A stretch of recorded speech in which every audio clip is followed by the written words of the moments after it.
Hello. Am I live? I think I'm live.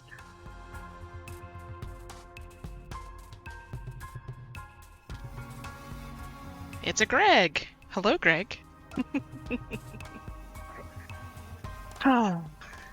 Welcome to my first stream in about 3 months, according to Twitch.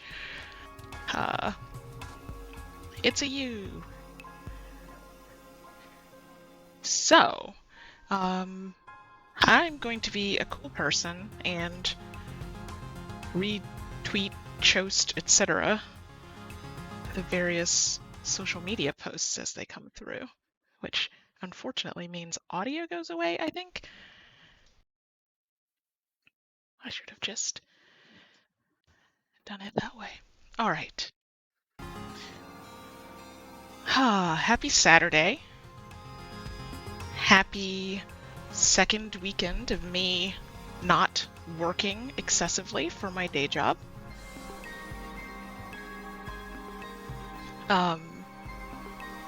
This is a series that Gregory and I do called Future Proof Plays. We are the two people who run Future Proof Games, which is an indie game studio.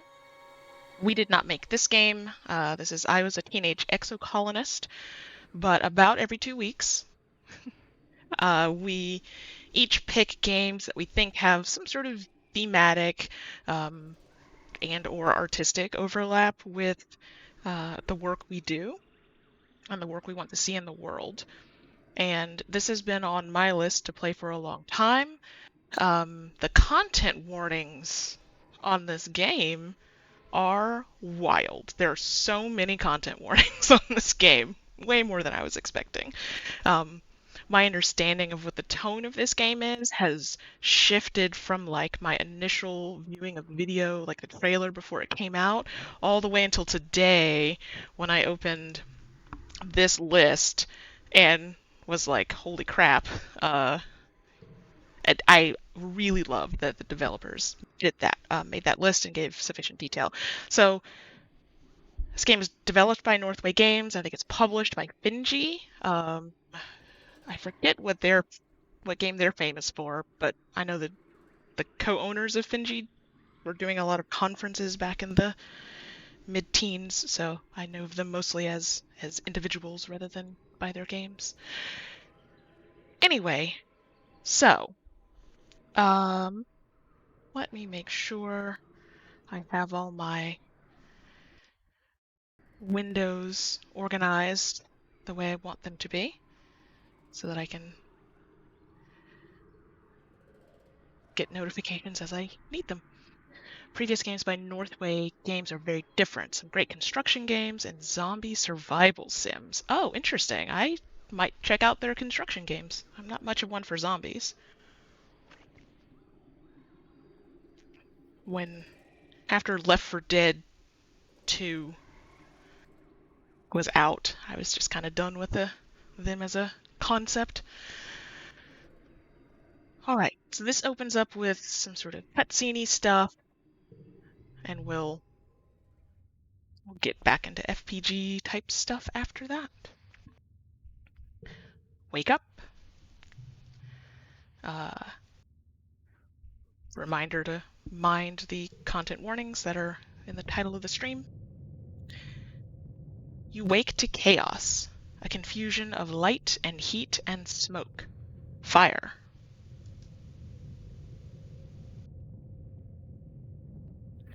Your head is pounding. You must have hit it and blacked out, but you aren't sure how you got here, or what on Vertumna is happening. There's something important you need to remember. Your stomach lurches as the floor crumbles beneath your feet, then collapses.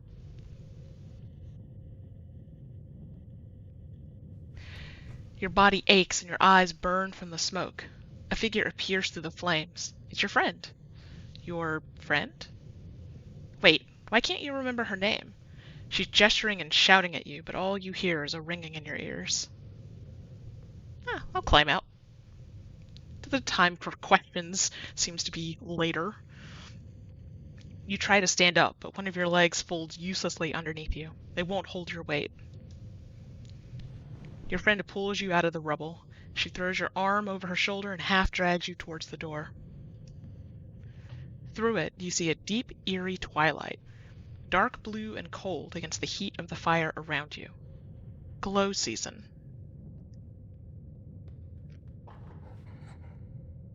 Glowing eyes.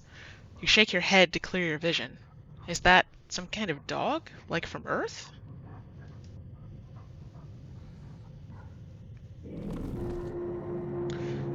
The creature howls and lunges, its jaws open. Oh yeah, Overland. Oh, like so. I was a teenage exocolonist. Some kind of dog is one of my favorite idioms. It's never a dog. No, yeah, it's never.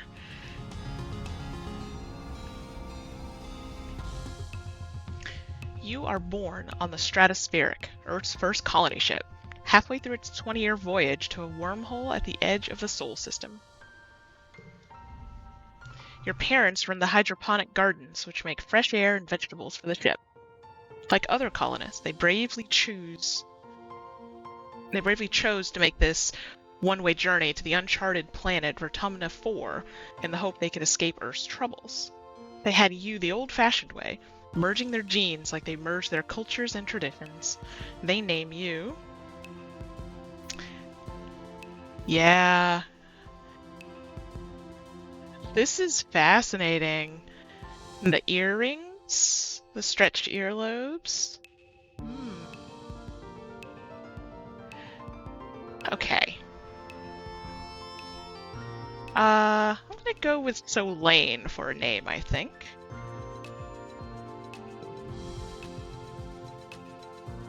You're a bright-eyed child with an active imagination. Sometimes too active, your mom says.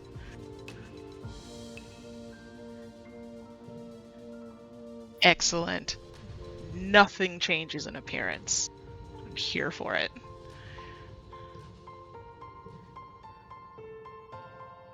Huh, okay. Sure. Oh. Wow. Holy shit. So, this allows customizing basically all labels.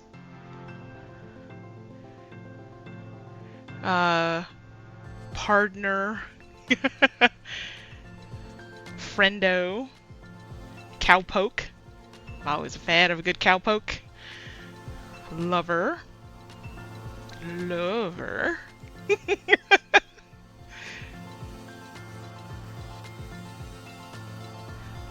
Oh, a grammar choice. They is or they are. Rex's special friend versus auntie uncle. This is fascinating. I appreciate this. I'm going to leave it with they them. However,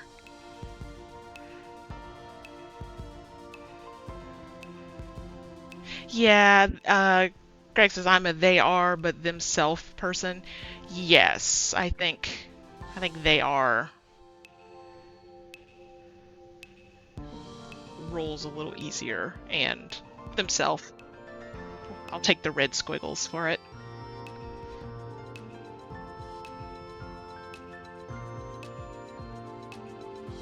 So I can't change, like, my skin color at this moment. As far as I can see, unless these are all labels. Okay. Ah, okay. You have vivid dreams of things you've never experienced. Dirt under your feet, skies overhead, endless jungles, and strange animals. You wonder if this is what Vertumna will be like. I've seen it pointed out that it's you are and yourself with a singular referent. Yeah, that's a good point.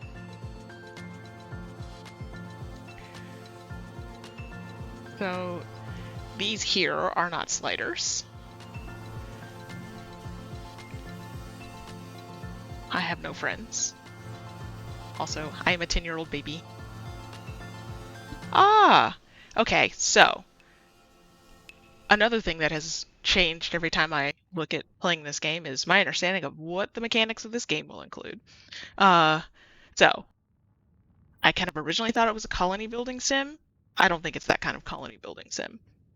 It is a deck builder RPG, and apparently it's also time loopy. I learned that today. So here we are. You keep adding to your deck as you age and can forget cards by spending time relaxing. You have a limited number of gear slots based on your organization, which is a skill on the left, and other skills. Click gear to equip and unequip it. Collectibles you find while exploring may be given as gifts to friends or used during challenges for one-use bonuses. Fascinating. Collectibles. Look for items on the ground. I like it. This is cool. Speaking of deck building, it's been a long time since I played this. This idea that you can like rest and shed cards makes me think about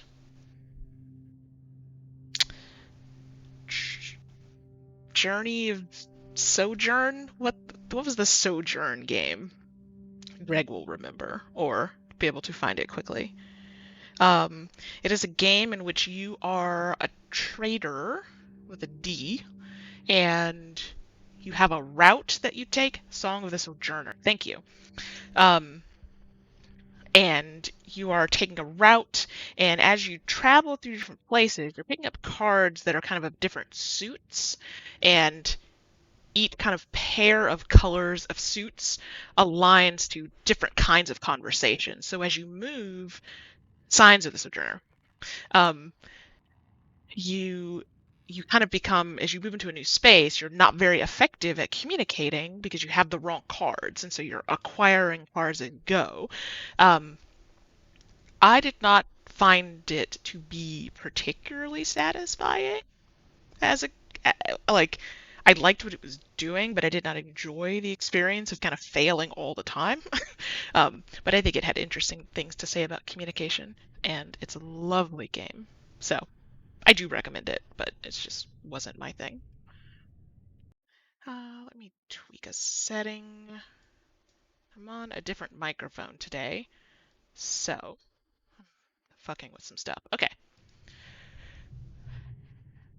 Every child on the stratospheric is given one genetic enhancement. By age 6, you see the first signs of your eagle eyes, extra fingers, absorbent brain, super strength, calm temperament, nothing at all.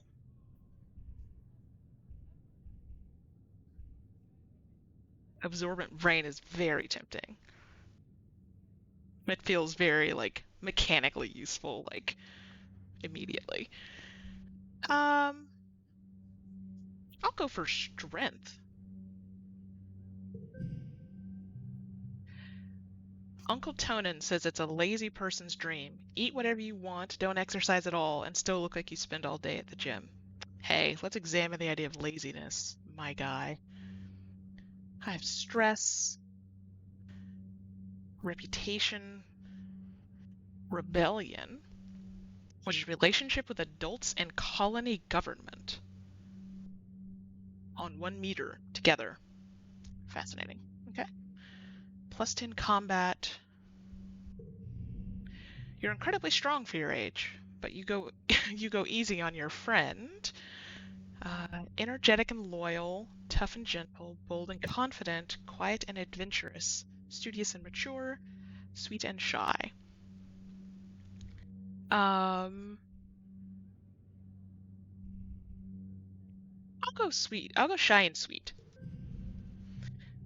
Tammy is the kindest person you know.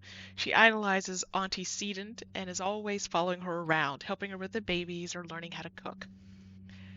She has the best snacks at class recess and always shares, especially with you and Cal. She and Cal are just as close, so it's kind of like having two best friends. +1 card to maybe hand to someone else. I don't know what that arrow means necessarily. Creativity and empathy. Okay, so this is adding to my stats. So this may be somewhat less of a party game. Okay. You're 10 years old and the ship finally reaches the wormhole. Professor Hal says it's like a doorway to other star systems with the planet Vertumna 4 on the other side. You run emergency drills for months to prepare, and I am slightly stressed. When the day finally comes, it starts with a rumble. Then things start to slide off the tables. You hurry together near the escape pods just in case. The emergency area is crowded with families. It's going to be fine, Solane, your dad soothes. We'll be through the wormhole and down on the planet before you know it, just like we've practiced. Your mom gives him a sharp, worried look. Is Dad's name is Geranium. And Mom's name is Flulu. Red emergency lights switch on as a siren begins to sound somewhere distant in the ship. You try to breathe slowly like you were taught, but you're very scared. You look out a porthole. The stars are gone. When you're frightened, I don't have enough toughness to put on a tough face. Get in touch with your emotions. Think of a game to play. Let's see. Empathy of 5, creativity of 5. Okay, I see how this is coming together. I'll get in touch with my emotions. Lowered stress. You bawl like a baby. It feels good. You aren't the only one. Nearby, your classmate Tammy has tears streaming down her cheeks. Mars is trying to quietly console her. She sighs as your crying makes Tammy wail even more loudly. Your father puts his arms around you as you let it out.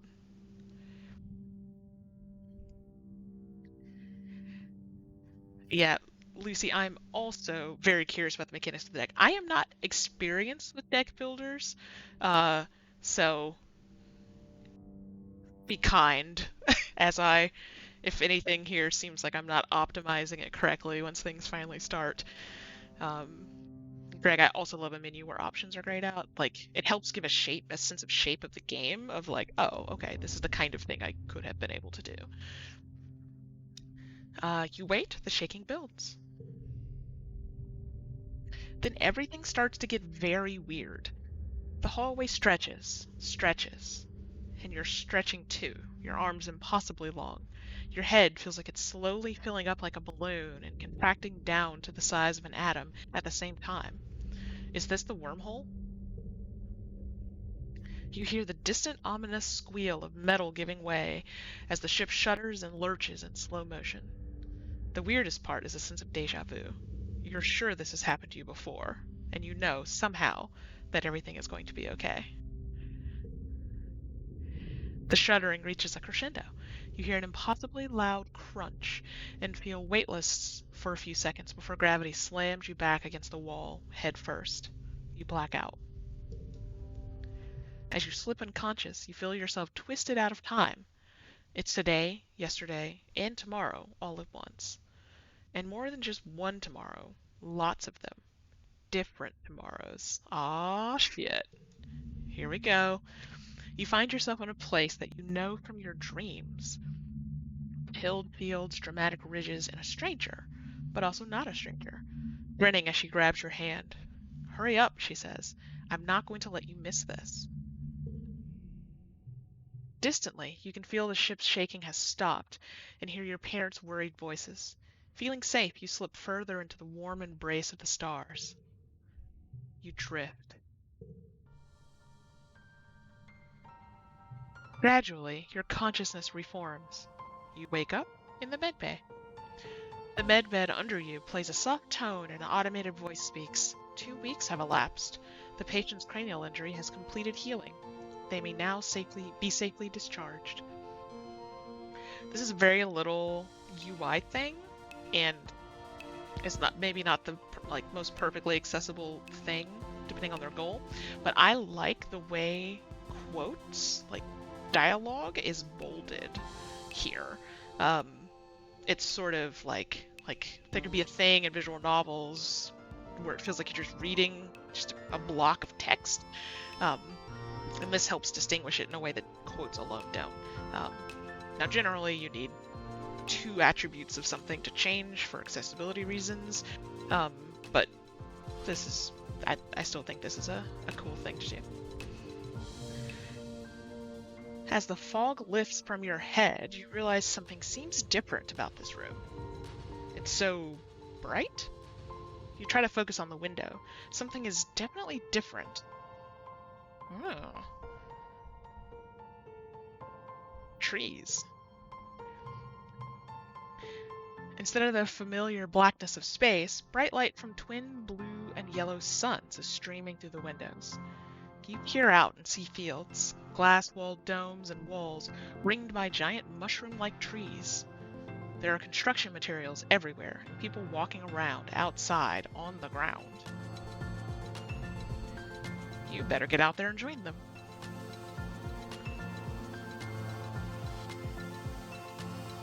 I'm gonna rush outside. I'll be adventurous.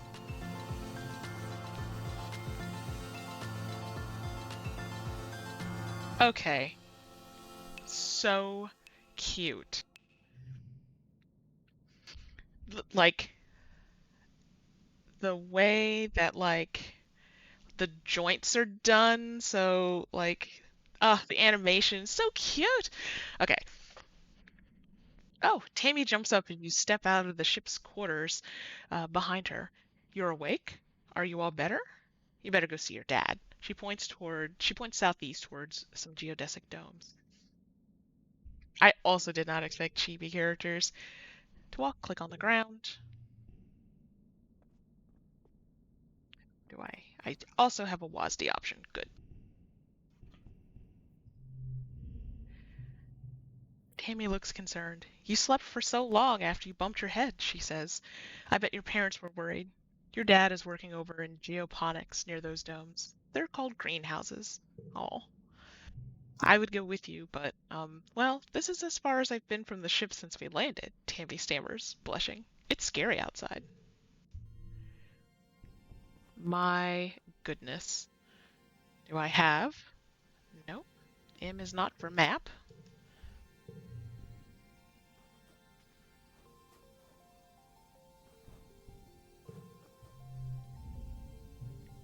This is not where I'm supposed to go, but I wasn't sure what was going to happen. Engineering. A low throbbing noise comes from the engine room, which provides power to the colony.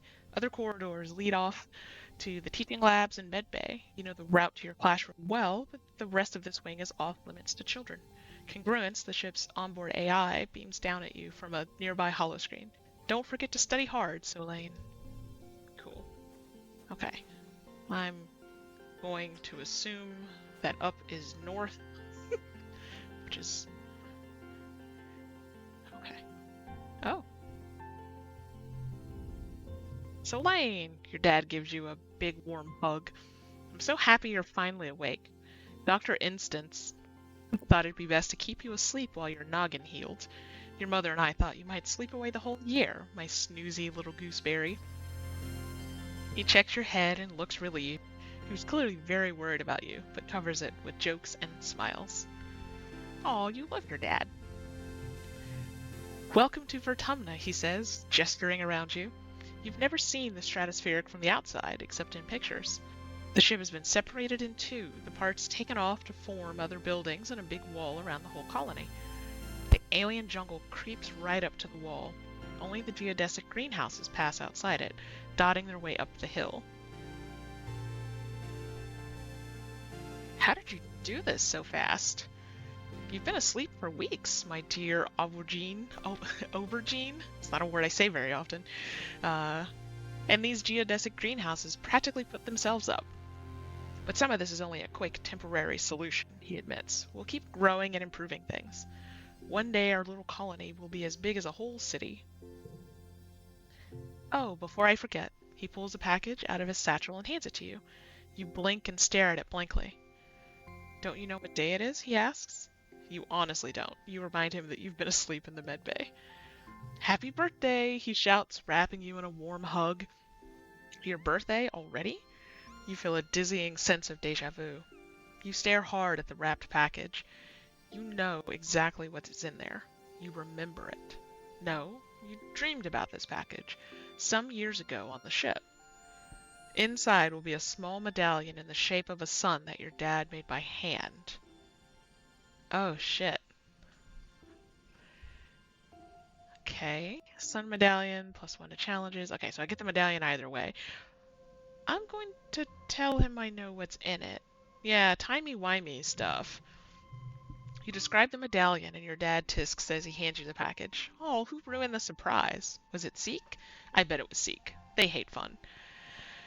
He grins and adds, don't tell them I said that. No, Dad, you should listen. You start to explain that nobody told you, but someone shouts your dad's name. Listen, I'm so sorry, Selene, he says, but I have to get back to work. There was an accident when we landed, and don't worry, we're going to fix it, your mother and I.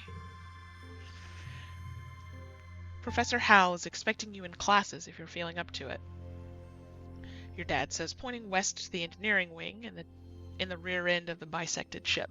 Then he points to the large doors you came out of earlier. Or you can relax in our quarters until you're feeling better.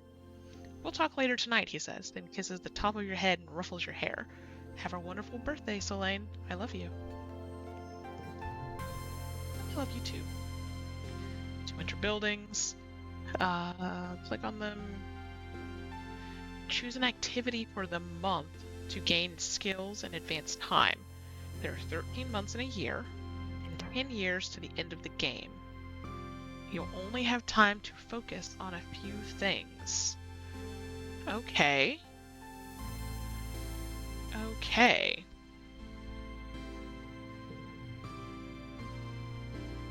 Huh. Well, oh, we'll walk around and meet people before I go commit to doing schooling. You see Dice? Sitting on the ground beside some bushes. Is he hiding from someone? He seems to be watching the gate in the wall to the south, where grown-ups are coming and going. Kids aren't allowed past the walls, he says quietly, without looking up.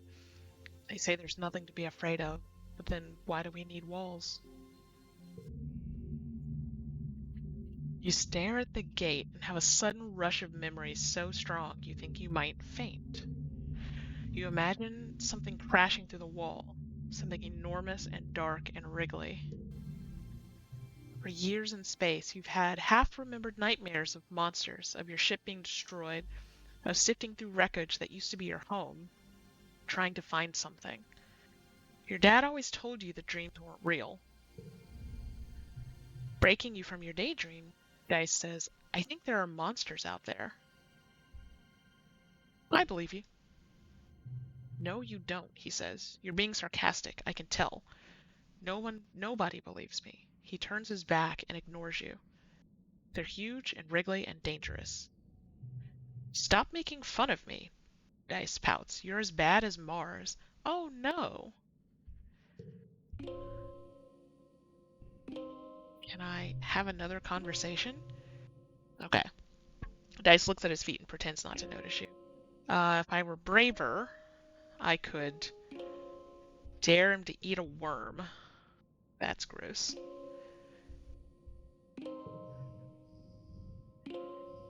Okay.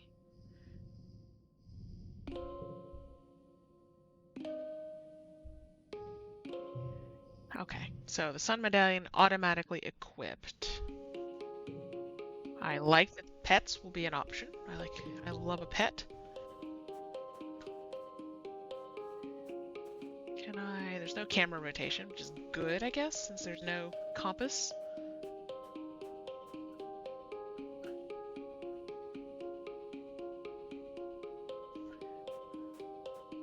Cannot leave the gate. Oh, sports.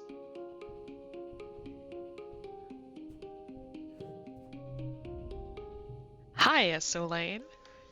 Anemone seems really at home here. She's rolling a sports ball around with her foot, making patterns in the weird blue snow. This stuff is different from snow on Earth, she tells you, because it isn't cold. But it's still neat, and you can make stuff out of it. Your foggy head clears a little. Anemone is simple, physical, real. You almost feel grounded near her. What are you making? Have you seen any monsters? Why aren't you in school? What are you making? I'll diversify my interests from monsters to colony. Just snow spirals, she says, but earlier me and Cal made a big snow pal. You missed it. Oh, instead of a snowman. You missed it while you were sleeping in medbay. She smiles, her broad gap-toothed smile at you. Now that you're awake, we can play. Why aren't you in school? She smacks her forehead. School? I wondered where everybody was. I guess I'm going to be late for humanities class. She doesn't look very worried to you. Let's see. Did I miss an explanation for why Anemone has scales/feathers? This at her wrists?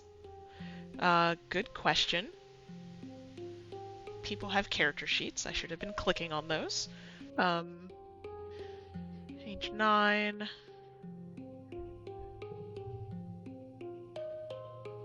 And the jaw, you're right. No. Probably wouldn't give a 9-year-old a tattoo. I don't know, like, skin is different. Maybe it has something to do with whatever her genetic enhancement is, but no, there's been no explanation. Yeah, unknown augment on the character sheet.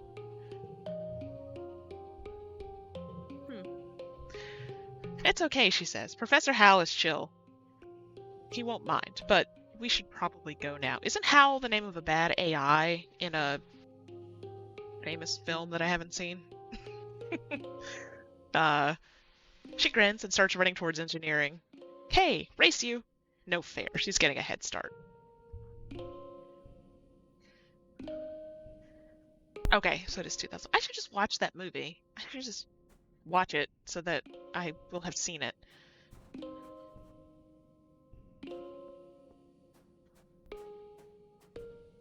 These symbols are opaque to me. Let's...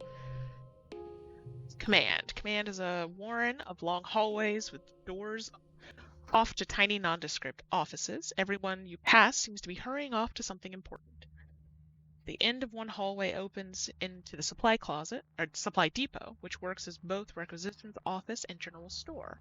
Beyond it are cavernous warehouses stacked high with supplies from Earth, now being gradually unpacked and distributed. I don't want to engage for like a whole month. I don't know if viewing the notice board does that. I'm not going to risk it. But I am going to poke my head into all the places.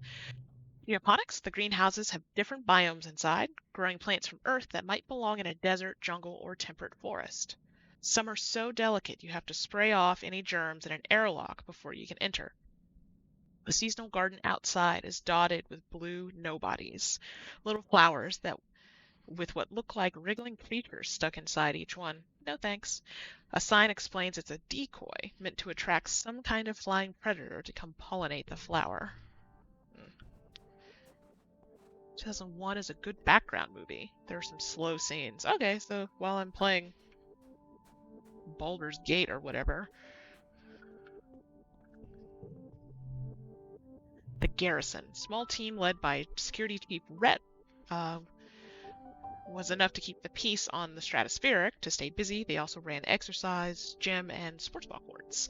Here on Vertumna, the garrison has expanded fast. They're building a huge wall and have an outdoor firing range and big covered dojo. Best of all, a regulation-sized sports ball court. Engineering. Okay. Was this where I was. Living quarters. Okay. Relax, presumably lower stress. Okay. Is that everything? I think that was everything. Yes.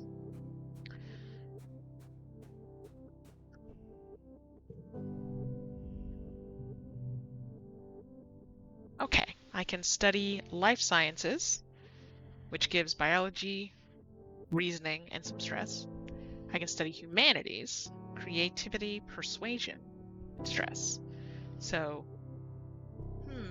this is a total of +3 on skills.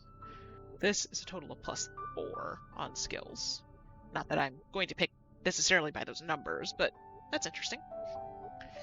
Let's Congruence is the ship's artificial intelligence, a vastly powerful computer system which runs everything from life support to the HoloNet archives. She has a sense of humor, too. Unknown age. I'm going to study life sciences. Ah, hello. Good afternoon, my burgeoning biologists and up-and-coming chemists. Professor Howe welcomes you back to your old classroom. This afternoon, we'll learn what I like to call the wet sciences. He gestures to his hollow-projected lesson plan. Biology, chemistry, medicine, ecology, and geology. You'll learn a little bit of everything, with opportunities for further study in your favorite field. If you're looking for something a little drier, try registering for engineering classes. That's a funny distinction. For today's lesson, Professor Howe tells you, we'll start with a fun group project. You'll be studying the mush tree, a prominent natural resource native to Vertumna. In the ideal conditions, it can grow at a speed of over 1 meter a day and have a diameter of up to 30 centimeters. He stands on his tiptoes and gestures to illustrate. Your team will experiment to find those ideal conditions. You've teamed up with Tang and Cal and are given a mush tree spore and a bucket to grow it in. The rest is up to you. Tang looks up surveyor's notes on the HoloNet. Mush trees, she reads, are most abundant south of the colony in the stormy, moist regions of the subaqueous swamp. What if we use water instead of soil? Cal suggests, like they do with hydroponics. Tang nods. If they like wet weather, that might work. So, Lane, do you have any suggestions? Ooh.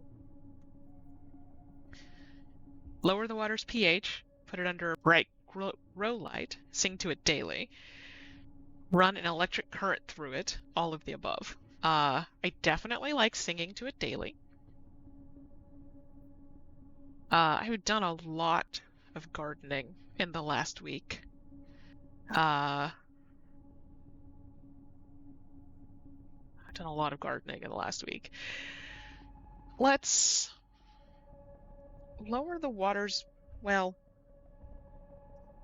let's sing to it daily. Fuck it. I don't want to run electrical current through it. That doesn't seem like a good thing, but I do want to do all the other ones, so we'll just pick sing to it. Peng protests, saying talking and singing to plants is foolish and unscientific. But Professor Howe reminds you that we don't know everything about Vertumnan plants yet, and nobody has proved it doesn't work on mush trees. He gives you his blessing. Every day you rush into the classroom to check on its progress. You and Cal sing quietly to it. Tang flatly refuses to join in. By midweek it has sprouted, and if you look very closely, you think you can actually see it growing while you watch. By the end of the week, yours is one of the biggest mush trees in the class. But one other group also tried Cal's water idea, and theirs is the same height as yours. How'd they do that without singing? Early quiet. When you work or go to class, you'll play a quick card challenge as the month passes. Move the cards to field of 5 panes and make the best hand you can. Yes, order matters. Hence the +1 card to the right. If your total in the circle on the right reaches the goal value, you win. Depending on your cards, some challenges can't be won, but you will still get a reward for doing your best. Okay. My goal is 12. I have a +1 for my medallion.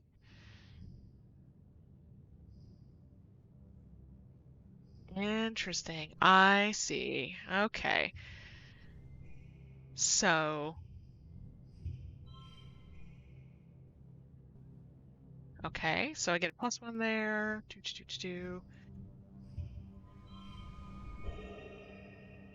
Okay.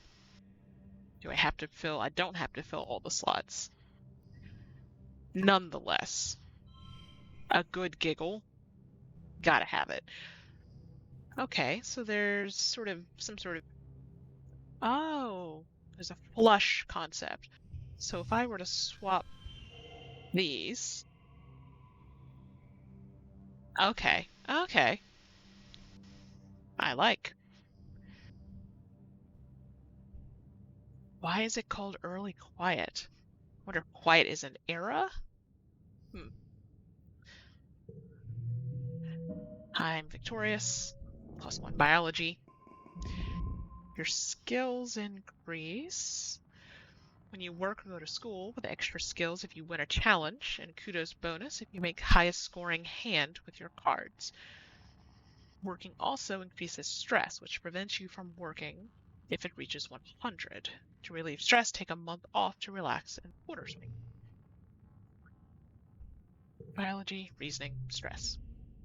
Your parents have been working from first dawn, it's 2 sons, to well after dinner every day. You know growing food is an important job and it's vital to get crops in the ground right away, but there seems to be something more than that. It's such a change from growing up on the stratospheric when you saw them all the time. You stay up and wait for them at night before going to bed. Though you can tell they're exhausted, they make an effort to spend time with you. I'm sorry we haven't seen much of you, little gooseberry, your dad says. Your mom watches you as she works a pebble out of her gardening tiller, which also serves as a crutch. How have you been holding up? I want to see. Your mom, the chief cultivator, a strong woman up to any challenge who expects the same from others. 43 years old. Learned some stuff in school. Glad to hear that, your mom says. I want you to study hard, work hard, and stay out of trouble. Your dad smiles, and Professor Howell will give you kudos if you get good grades. You can spend those at the depot once it's open. You know, says your dad, raising an eyebrow at your mom, I think there are lots of different ways to learn, and school is just one of them. You can learn from working on a hobby or by helping a friend. Good dad. Not that mom is not good, but it's good dad. Your mom shakes her head and sighs, though you can tell she's trying to put on a gentle expression. We both agree that this colony is an experiment, and that means we're going to do things differently than on Earth. You're old enough now to start making your own decisions about your education and your future. And if that means you find your own way, we'll accept that. I'm only 10. I appreciate this agency being provided here. Your dad puts a hand on your shoulder. We'll be proud of you no matter what you do. Try talking to your friends. They may have ideas for how you can spend your time. And come by geoponics, your mom adds. We could use your help. Unlocked shoveling dirt in geoponics.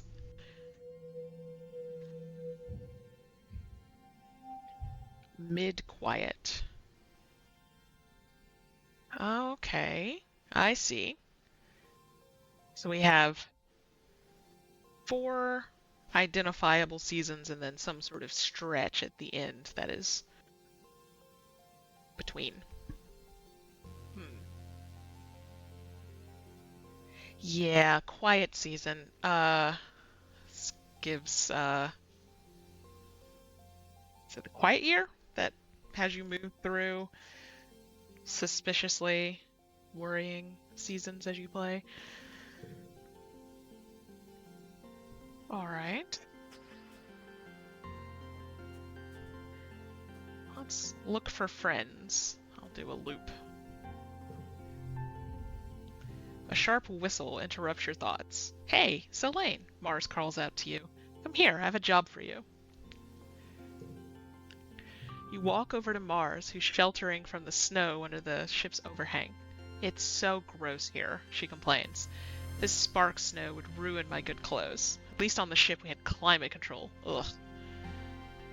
Pammy made me some soy sweets, but there's no way I'm going out there in all this weather, she continues. Since you like running around in it, could you fetch them for me? Mars is a fierce and fiery girl with big dreams of success. What does success look like, Mars? Yes, I will fetch your candy.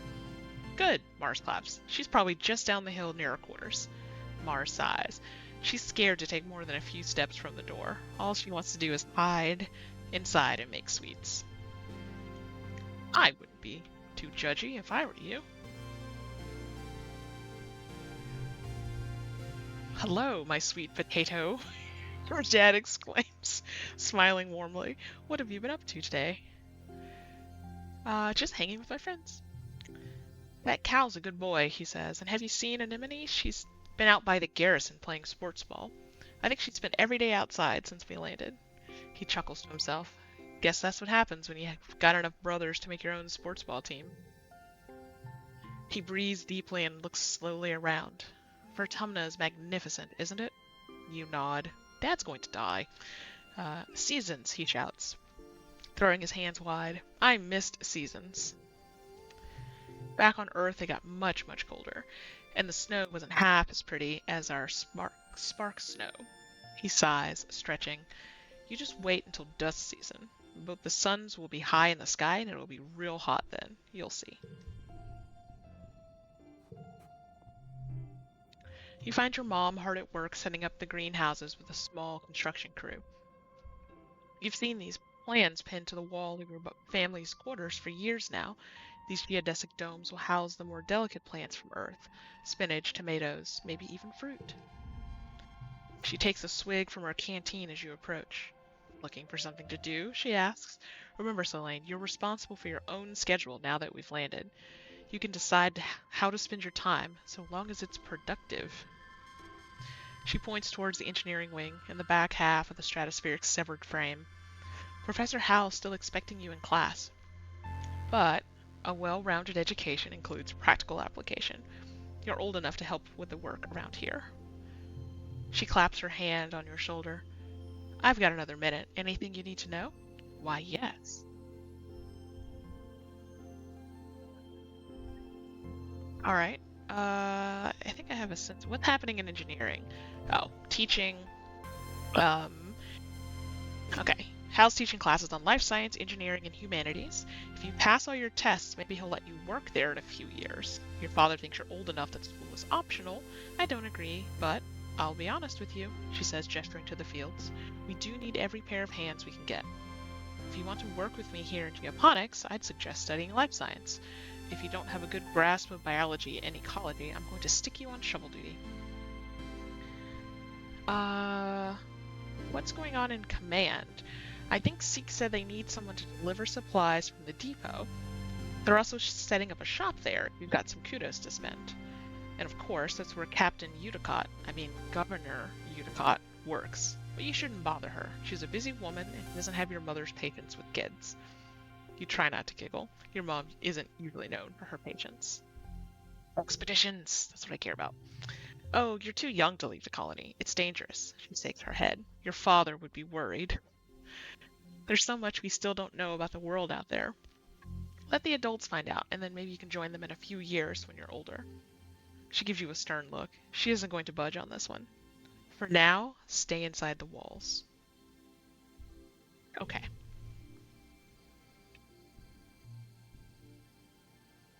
Yeah, I also wonder if I can sneak out. I want to see if I can talk to this poor boy. Okay. I'm still getting ignored by dice. I keep wanting to rotate the camera.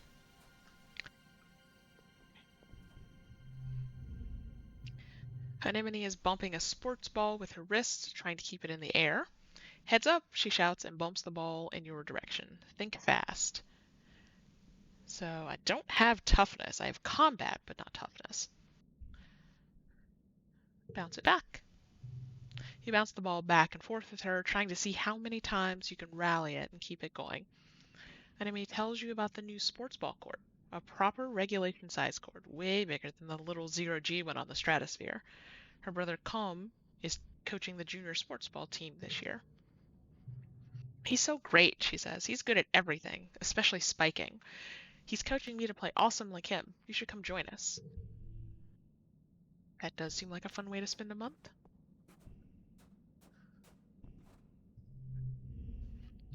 Tammy is staring obliviously at the sky, smiling to herself. She startles as you approach. Oh, hello, Solane, she says, putting her hand to her chest. Do you need something?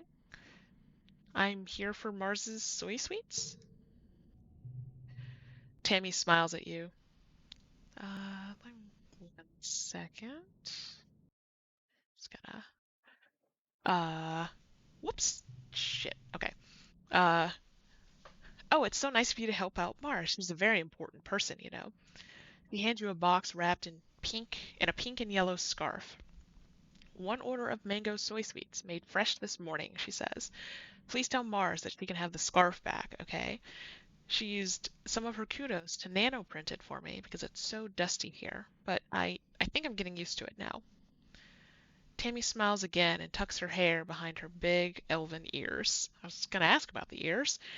Uh, Mars is so cool, he says fondly. Sometimes he's kind of bossy, but I know she really cares too. I do feel like Augment might be filled in here.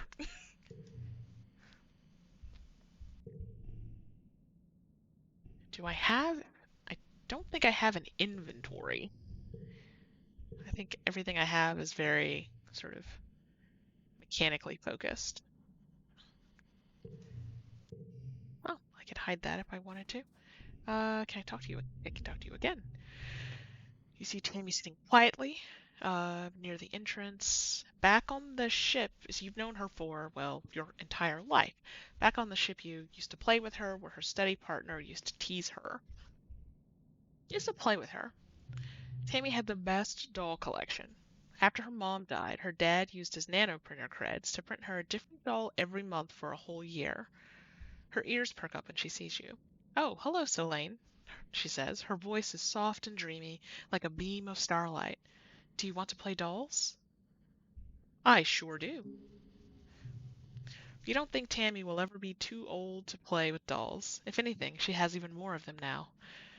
That's what happens when you get one a month. She takes you to her quarters and brings out the entire Spacey Stacy doll collection. A disturbingly realistic baby with real bowel movements, and 2 super fancy posable dolls named Lily and Tilly, who can be programmed to move on their own. Hammy isn't very good at the programming, so Lily and Tilly just roll around awkwardly when you turn them on.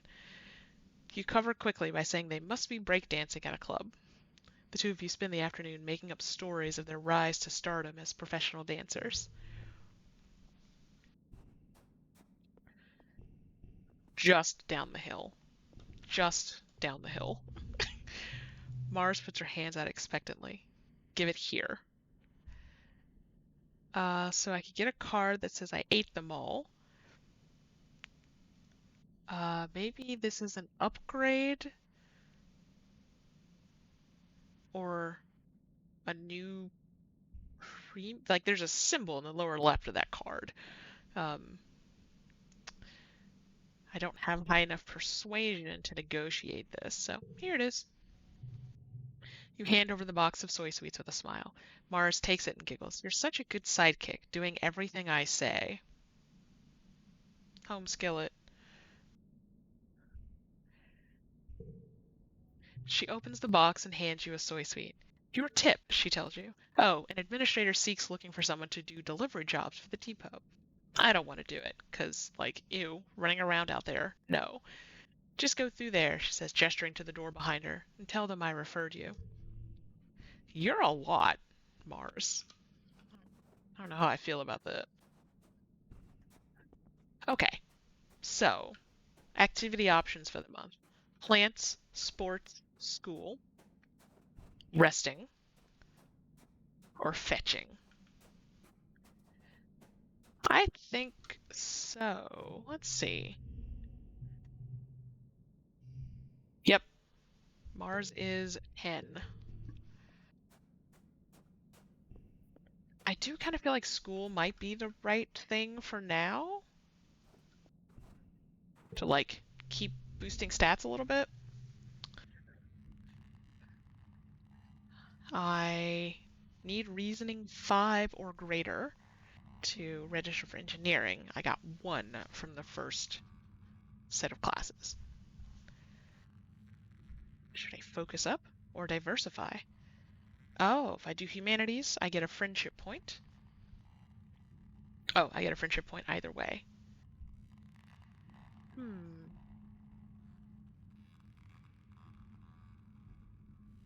I don't know if it's better to focus up or not. Let's study humanities. Welcome, Solane. Professor Howell greets you. We have one teacher doing all the things. I hope you're all warmed up and ready to study the glorious humanities.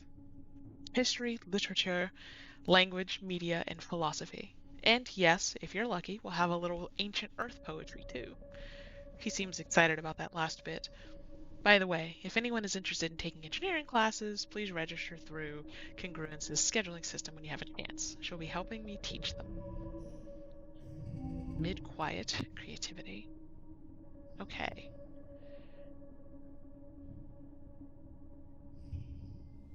I'll put my wondering card and then give myself blush. Got 2 first words cards. That's interesting.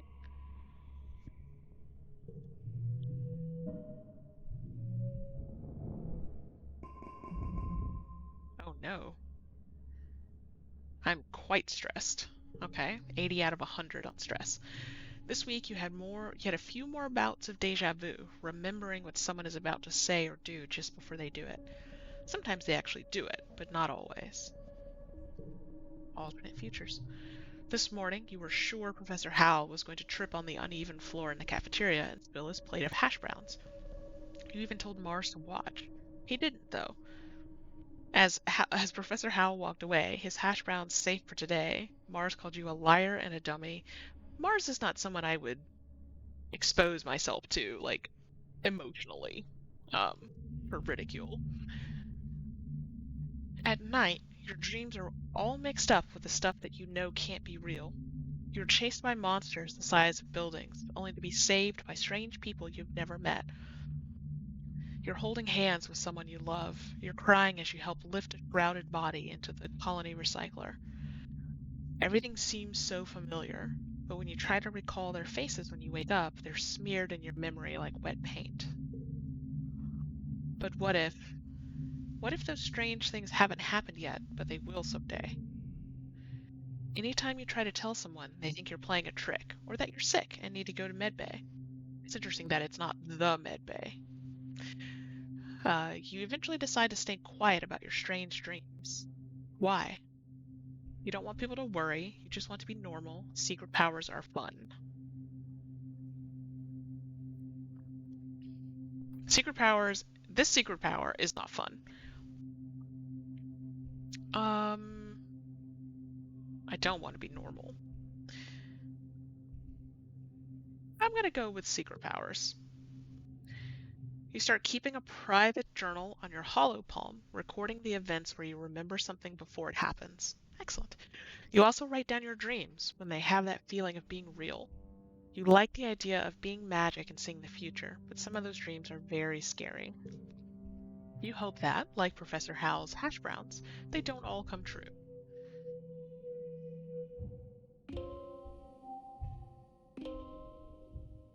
Okay. Tangent is hunched over her hollow palm, frowning and poking angrily at the air. She speaks without looking up at you. Professor Howell wants us to prep a list of native flora with pictures. There should be a catalog on the colony holonet, but I can't find it anywhere.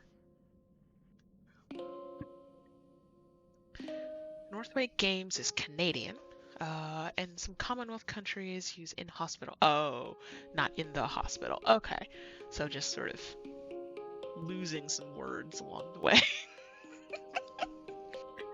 Or, alternately, we're interjecting some words along the way.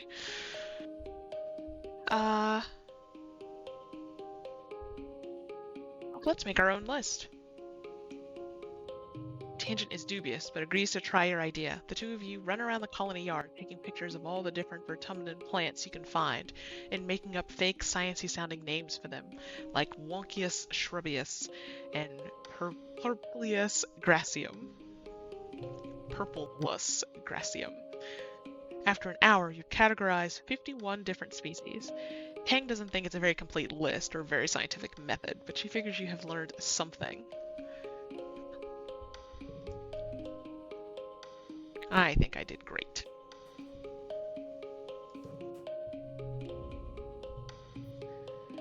Tammy has barely left the safety. I'm afraid of outside, she admits plainly with no trace of shame. My dad says I need to take baby steps, and that it's okay if I approach new things at my own pace. I'm going to perform a random act of kindness. You start simple. You give Tammy an enormous hug, sharing the love. Tammy gets lots of hugs, but you make sure this one feels special. She hugs you back, wiggling back and forth happily. She's surprisingly strong. Thanks, Elaine, she says breathlessly as you squeeze the wind out of her a little. I really, really needed that. Oh, before you go, she adds, and produces a box with a slice of cake in it from the folds of her skirt. Skirt cake. Do you want this cake? They're so fun to make, but I need someone to help me eat them. I'll make you another on your birthday if you like, and we can trade hugs for cakes again.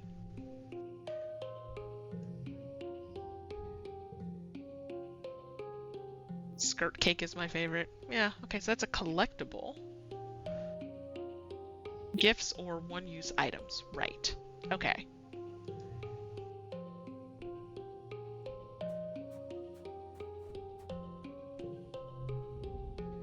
I'm bored. This is boring, Mars complains, stamping her foot. All the adults want to do is work, and they're not paying attention to me. Yeah, I don't know about you, Mars. That's a lot. Oh. Cal is riding around the geoponics garden on his hoverboard.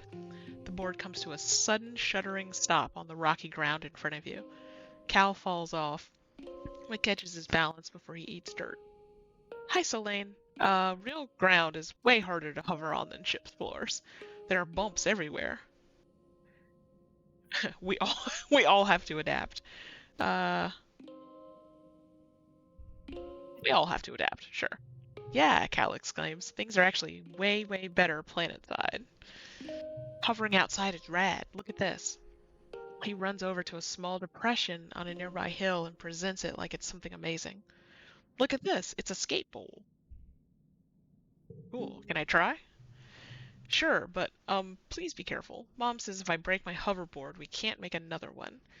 You take turns riding around the bowl, trying to get up enough speed going down one side to come back up the other. You don't land any tricks. It's hard just staying on the board with this uneven ground, but it's still fun. So, some toughness and friendship. Cool. Ah!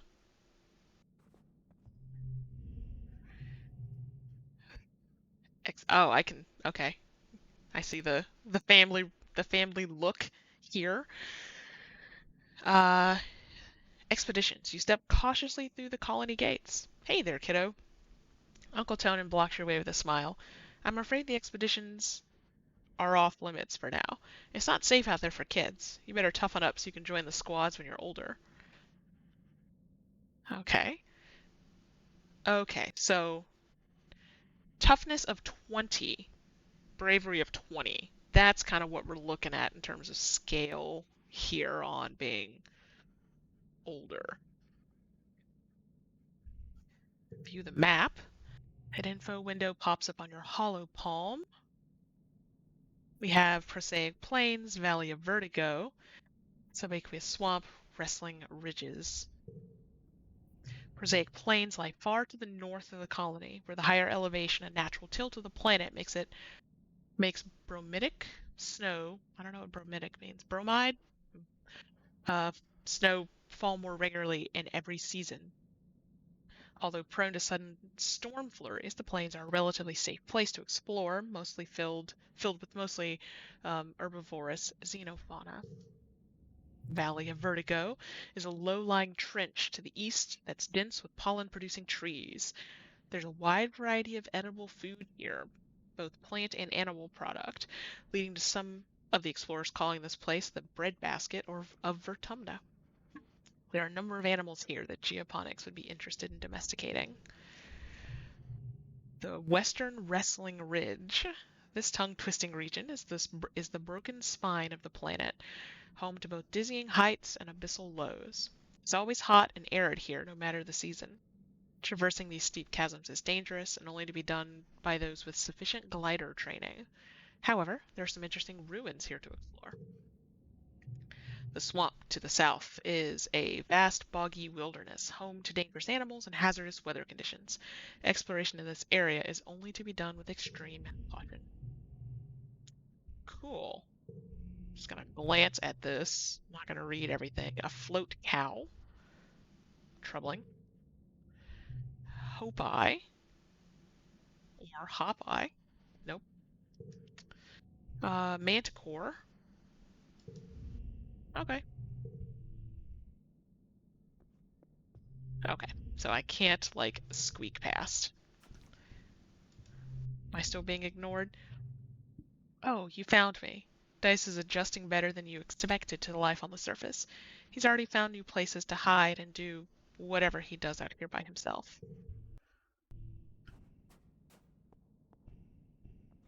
Okay.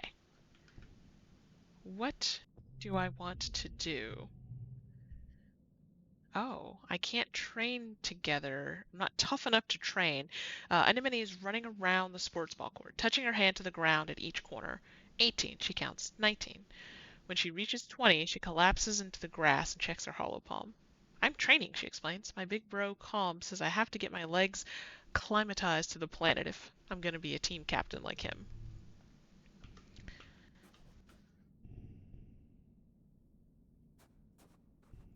So my stress is very high. If I do another schooling set, that'll take it to 95. Let's visit the garrison. Playing sports ball will give me bravery, toughness, and friendship. Only 10 stress. Let's do it. Anemone meets you on the court. He's bouncing from one leg to the other in excitement. My brother Calm is organizing the youth team, she tells you. Kombucha offers you a high five. Oh, okay.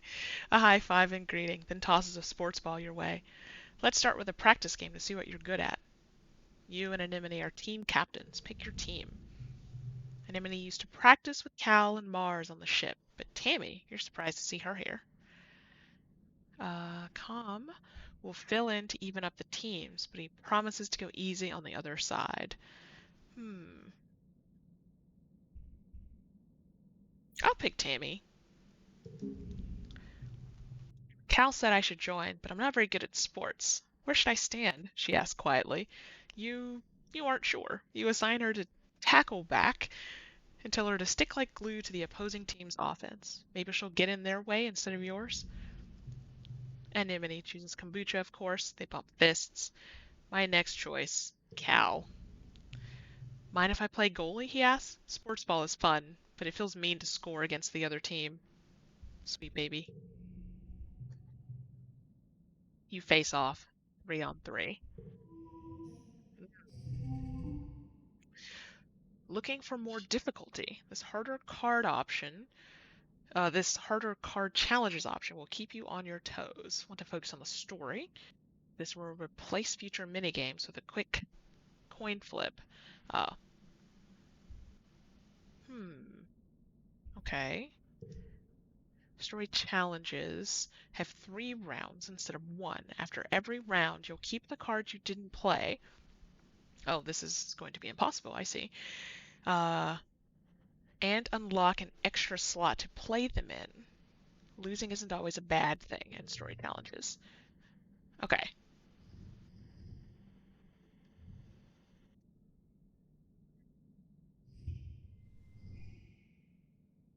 Keep cards I don't play.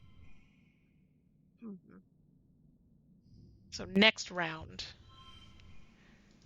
that would leave me with only yellow cards. Do yellow cards apply? Yes.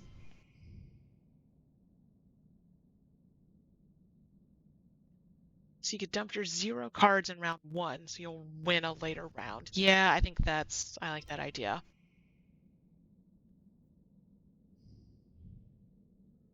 Oh, +1 for 2 of a kind. Okay, so there's more comboing here than there might appear to be. Sure, I'll take the L. Ah, the total goal reduces. It's a cumulative goal. And I drew a new hand. Okay, I see. Amy's care, sharing is caring. I meant to go and look at the details of that card. So,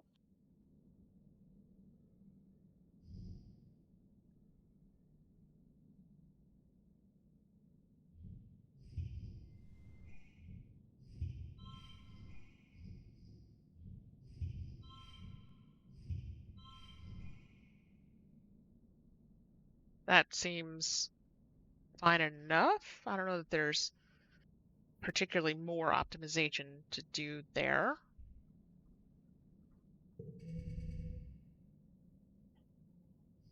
I have a lot more cards than I thought I did in my collection. Hmm.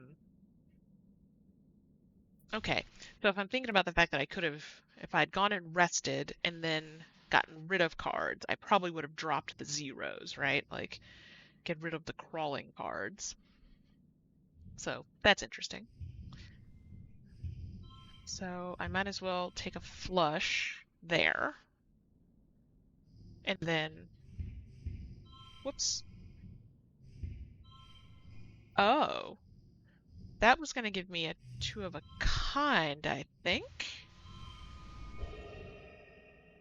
Yeah, okay, cool. Let's do it. I win, no skill changes. Tammy tackles Anemone in a brilliant takedown that surprises everyone. She really took to her role as the immovable object. Cal makes an amazing jump save, but is winded when the ball hits him in the chest. The score is tied, with Anemone and Calm putting the pressure on. Then blam. You score the match point with a rad spike all the way from the net line. So I got kudos, which is the reputational currency, and I gained memory. Set neighbors to this value. Okay, so I can put a bunch of 0 cards around this one. And I gained a point of bravery. Okay, I see what's happening here. Late, quiet. Yeah, this sports ball took a whole month.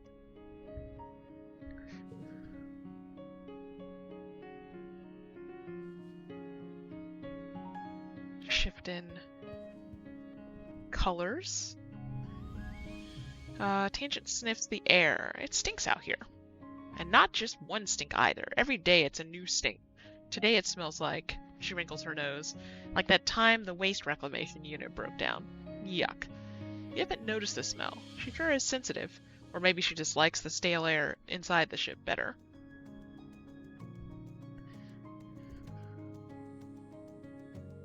Hooked on Your Hollow Palm is a cool card. Right. You need a break soon was a little notice I got.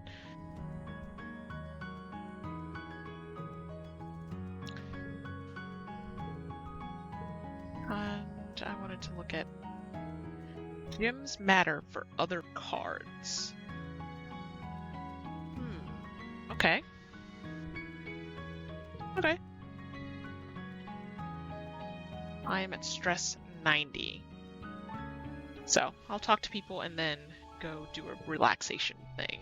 Is there an egg on the ground? You've heard of Vertumnalia, right? Mars asked you. You know, the festival we're holding in dust season? I've already got my routine ready for the talent show. She flips her hair over her shoulder and laughs. If you have a hope of competing against me, you're going to need to get creative. That is an egg on the ground. You find a hefty red Xeno egg. I wonder how feasible an all-0 deck would be. just an adult giggling and crying your way through conversations. That would be amazing. Also tragic.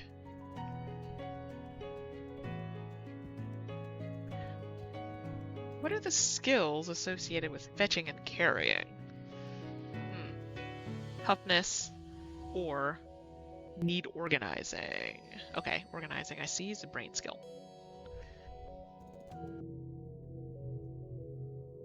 View the notice board. Uh, call in a food shortfall, minus 100%. Security rating, evaluating. Please wear your masks when out of doors during pollen season. Uh, ambient particulate may trigger runny nose, watery eyes, and mild cough. Upcoming event, we'll be hosting our first annual Vertumnalia Festival during the second month of dust. Take precautions outside colony boundaries. Xenofauna have been sighted in the area. Survey teams are investigating.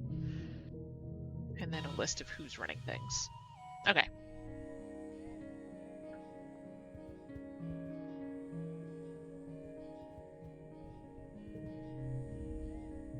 You spot your dad catching a break inside the geoponics domes. He takes a huge glug from his canteen, then upends the rest over his face. "Whew," he exclaims. "Wish I could take my eyes out of my head, wash them off, and pop them back in." He laughs at the look on your face. Too gross? Too gross. Sorry, kiddo. This pollen is just so itchy. Hmm. Let's see. Same set. Cool.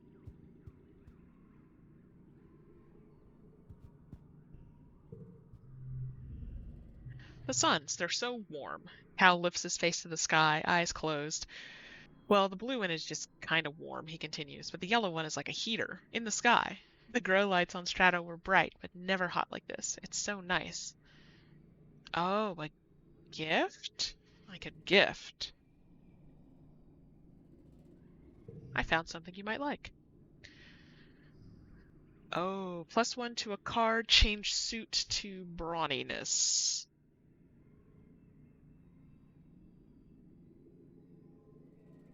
Interesting. I like that they are crediting the artists. I didn't know. It's interesting that I guess they contracted, maybe? I don't know if Eduardo Vargas is on their official team. Hmm. Tammy is away from the rooms. Tammy's dad, head of expeditions, which means he's out surveying the jungle every day. This morning you see her crying in the doorway as he leaves. I don't like when he goes out there. She sniffs after he's gone. He's so brave, and so are you. That's why I like you, Solane. I'm not going to give you a weird egg. Dice is hanging out near the south gates, his hands in his pockets, idly staring at the ground and digging the toes of his boots into the dirt. He nods at you but doesn't say anything. Hmm. Do I have a sense of your skills? No. I don't know if this kid likes cake.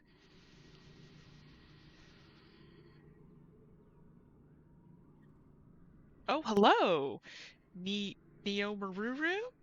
Happy to be streaming this.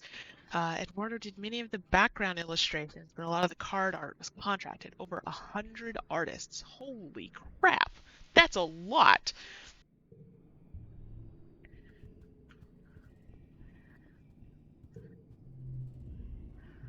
Anemone runs up to you. "Hi, Selene," she huffs, catching her breath.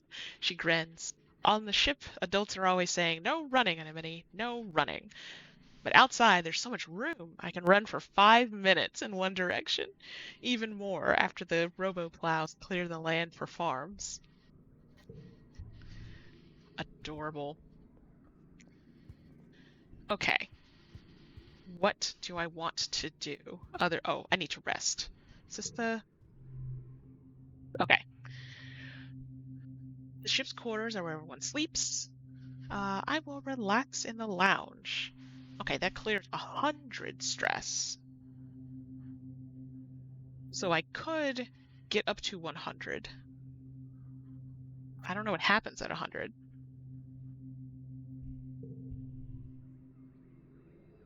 And I am thoroughly enjoying this game so far. Uh, it's delightful. Do I want to try to fit something else in? Oops. I really like how seriously the writing takes how children lived for a decade on the ship before seeing the sky. Yeah. And I like how this writing treats children as people, not just extensions of their parents or, um, you know, like each one of them is a person with sort of some sort of internal state, even if I don't know what it is yet.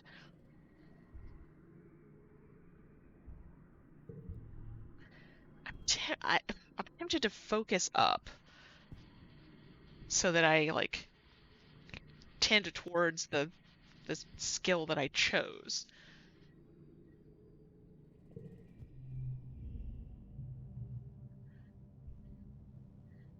This will give me 15 stress. This will put me over 100. I'm torn. Okay, I just need to pick something. Um, I'll study more humanities. Today's assignment is an easy one, Hal says with a yawn, because I was up late repairing congruence's subterminal, and I could use a nap. I'd like you to write an essay on what the Vertumna colony means to you.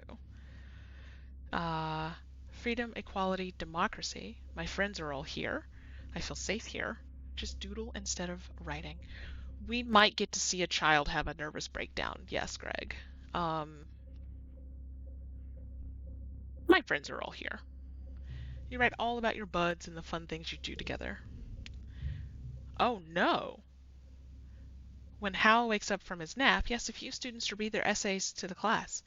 Mars is annoyed that you hardly mention her. Well, you aren't really friends, so look, she's mean.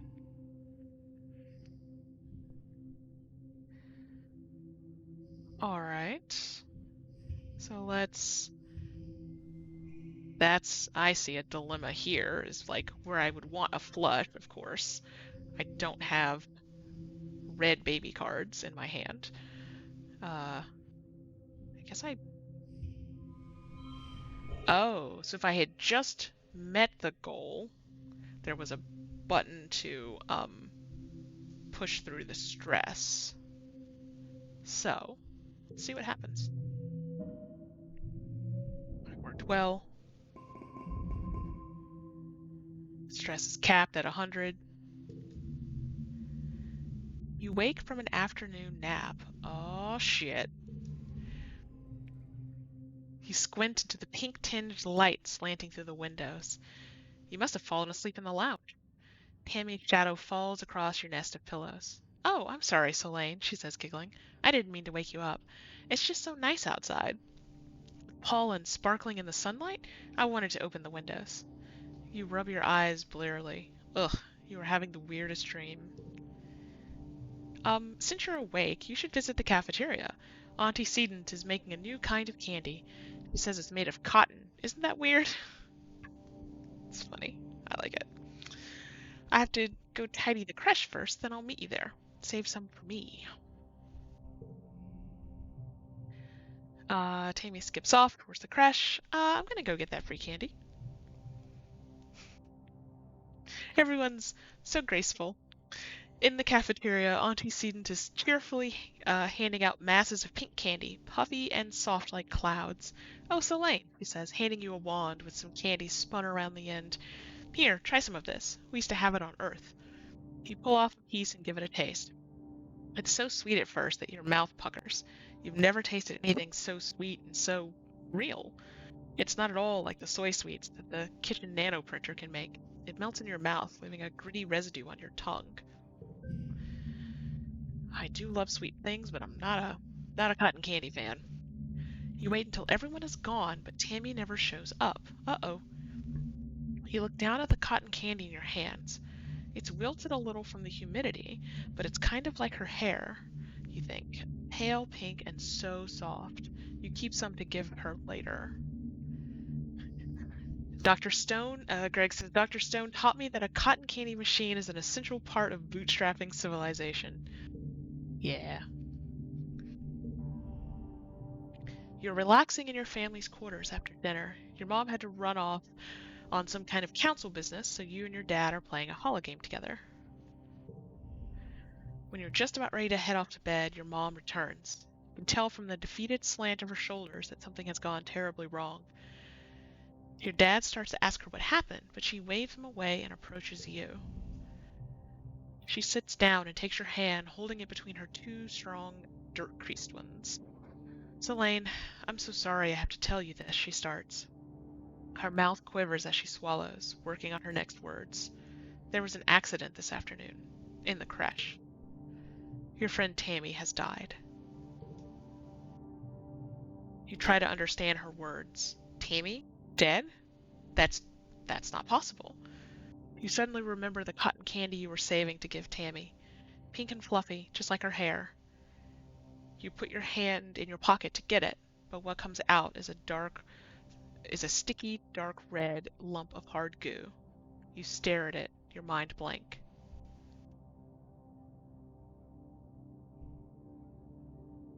Gained status in mourning. Ask what happened. Your mom tells you as simply as possible that Tammy was killed by an electric shock from a broken holoprojector. It was just an accident.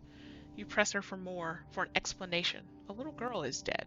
Someone you'd grown up with, someone so much like you. She wasn't sick or anything. You just saw her this morning. She was right there.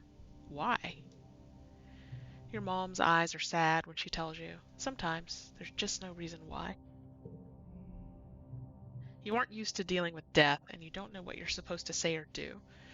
You sort of mumble okay, then get changed and crawl into bed, a full hour before your bedtime.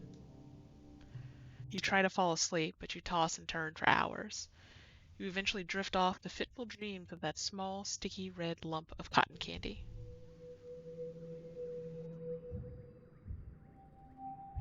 Mid-pollen.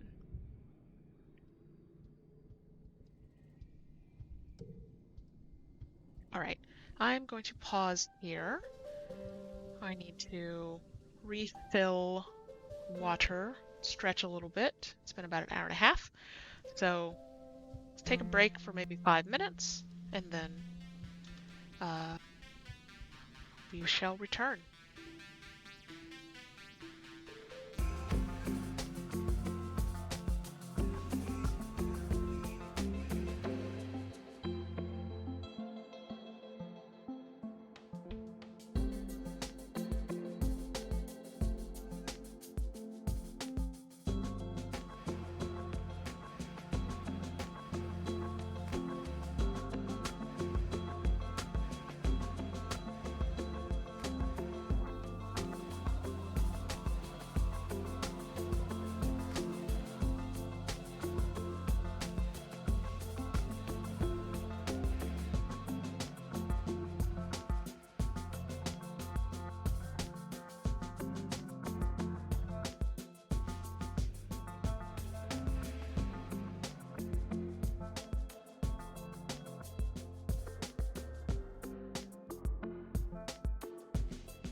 Save the game.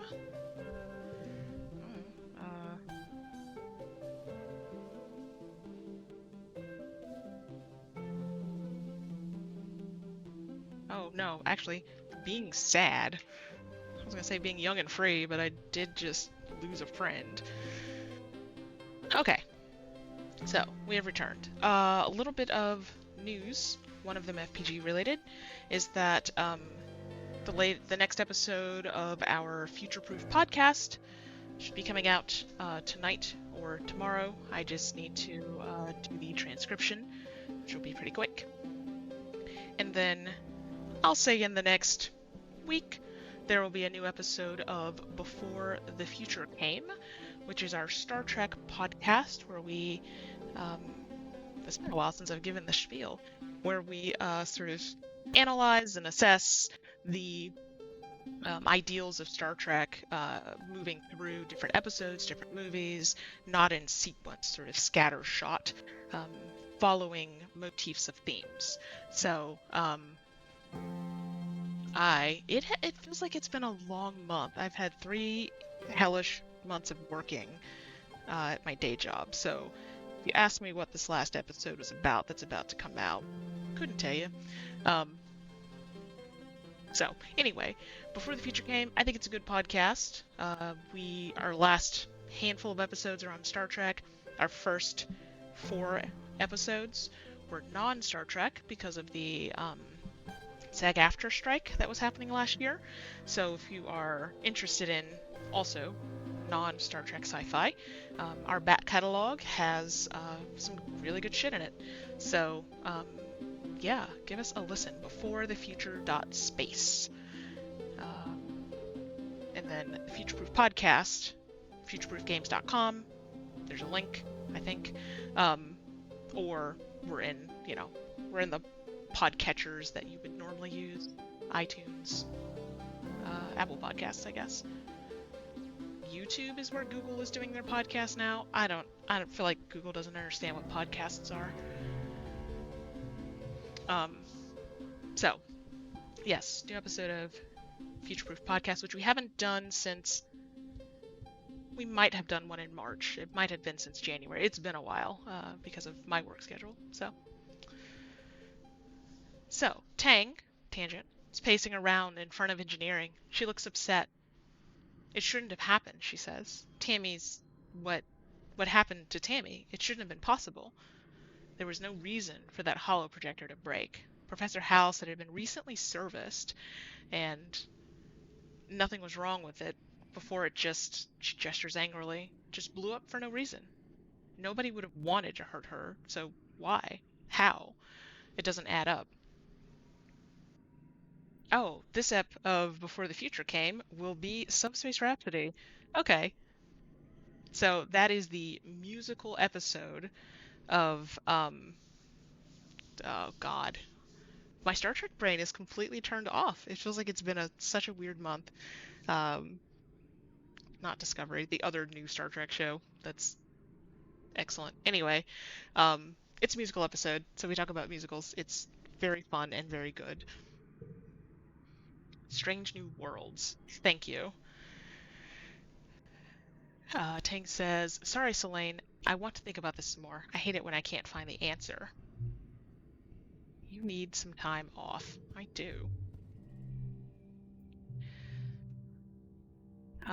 Relax in the lounge. You took the month off. Do I want to forget? I think I do want to forget. I think I'll shed a 0 card.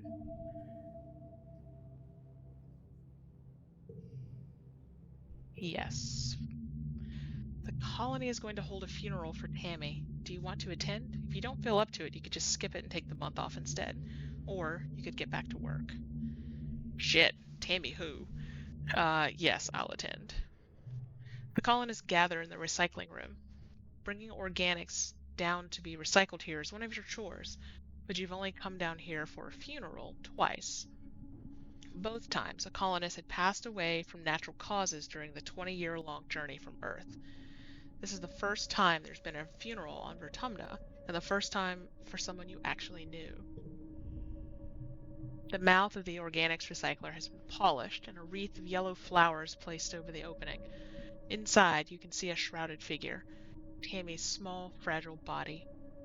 Tammy's dad, Uncle Tonin, is here as well as your parents and Auntie Sedent and the rest of the council. Cal is here with his mom and her partners, already crying in their arms. The room is packed with people, and the feeling of grief is so thick you can taste it in your mouth. Governor Udicott stands before the assembled crowd. There are no words to ease the pain we feel today, she begins solemnly. There's only the sad company of those of us left behind to share the burden of that grief. Tammy was our child, she continues, one of the first humans to be born in space, and the first to die on an alien planet. In her short life, she exemplified the very arc of human accomplishment, bending hopefully towards life beyond our humble Earth. She is the first of us who can truly call Vertumna home. Her passing was as senseless as it was sudden. Losses like this are impossible to hold within oneself, a painful reminder that life is impossibly precious and fragile. But they also remind us, as always, that as a community we are capable of great strength. Udicott closes the door to the recycler. You hear Uncle Tonin sob over the hum of the particle disintegrators beginning their work. As a community, we remember Tammy. As a community, we return her body to the soil that nourishes us. In this way, Tammy, our child from the stars, will never truly be lost to us. The ceremony is adjourned, but a few people stay back to console Uncle Tonin as he keeps vigil over the recycler. Cal and Uncle Tonin hold each other and weep openly. Your mom stays behind to receive Tammy's remains. As the head of geoponics, she'll be responsible for adding them to the colony's precious supply of brown soil from Earth. Your dad accompanies you out of the recycling room. He clears his throat. I want you to know that you don't need to be okay, he says, clasping his warm hand on your shoulder. If you want to take the rest of the month off, everyone's going to understand. I'm going to go back to school. You feel better just having said goodbye. Tammy was your friend, but you feel like the best way to deal with losing her is to throw yourself into your school and work. I'm not sure about that, but sure. Mid-pollen. Oh, late pollen now. All right.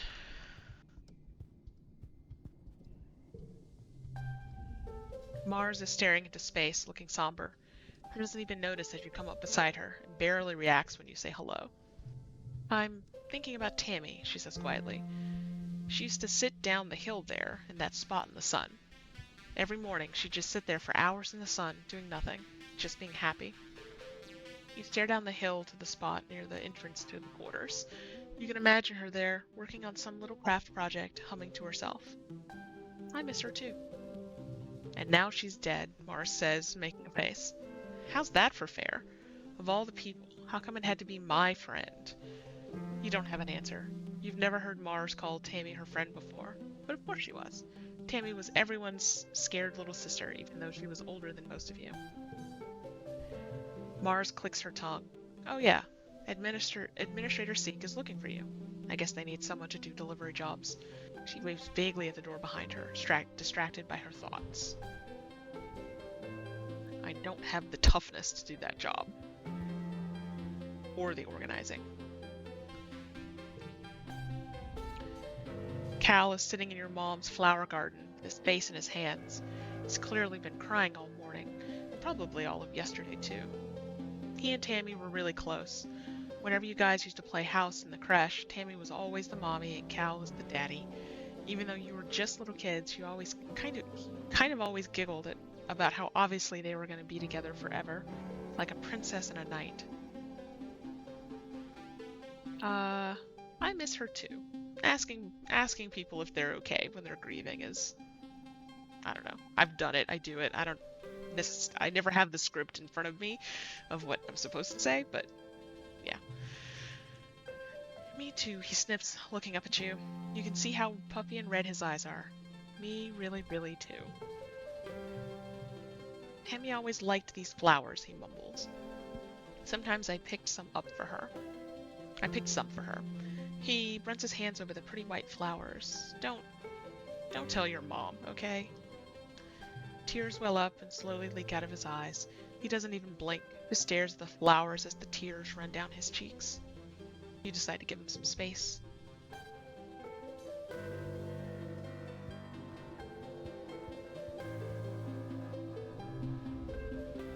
You step cautiously through the colony gates. Solane, Uncle Tonin sighs as he blocks your path. He looks like he hasn't been sleeping. I'm sorry, but you shouldn't be out here. Our children are so young and so precious. So fragile. Please stay near the ship. Fair.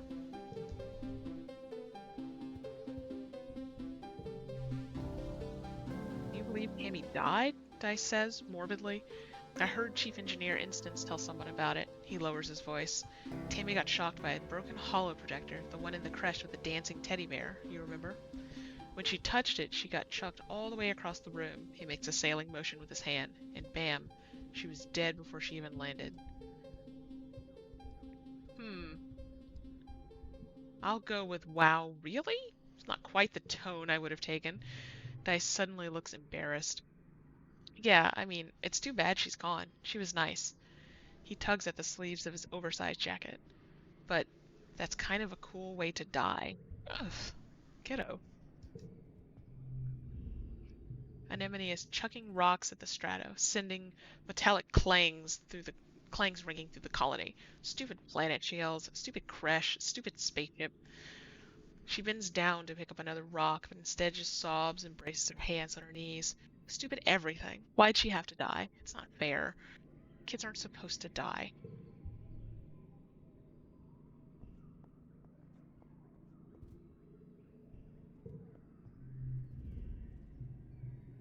Tangent shoots you a distracted look. Sorry, she says. I'm not really good at cheering people up. Fair enough, kiddo. Alright. Let's talk to Mom. Ah, your mom pats your shoulder encouragingly. I'm so sorry, Solane. And father is similarly consoling. Uh, I've not gone in here at all into geoponics. So, I'm going to shovel some dirt.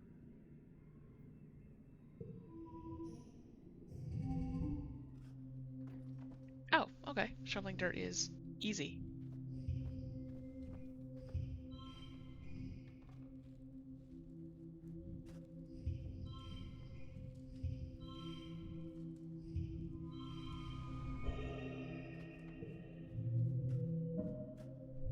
You worked well. A gaggle of toughness.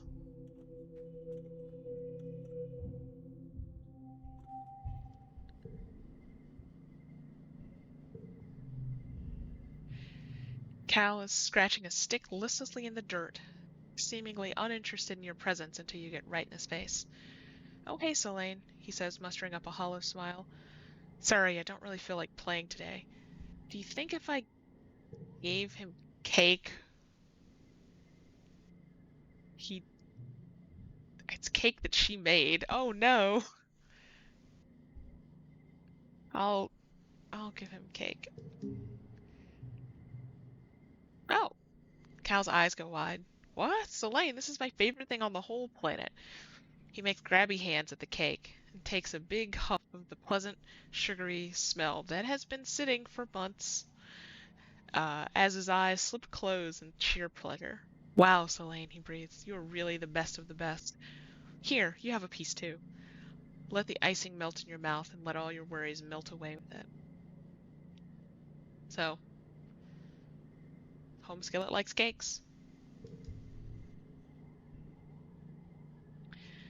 I'm curious about the shape of this game. We know there's time stuff going on. We can assume you'll become a teenager. How many of these years are there per run? They said 10 years. Oh, but I'm not sure that you do the whole 10 years before there's stuff that happens, I guess. Oh, you found me. Dice is adjusting better than you expected. Do I have a sense of his skills? No. I'm gonna... This card is advantageous to me, but I might try gifting it. Thank you, Dice says carefully, clearly unsure about how to react. I'll, find something to do with it. Fine.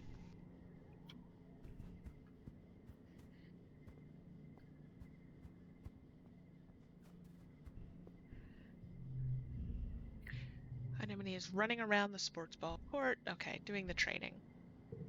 I don't have anything to give. All right.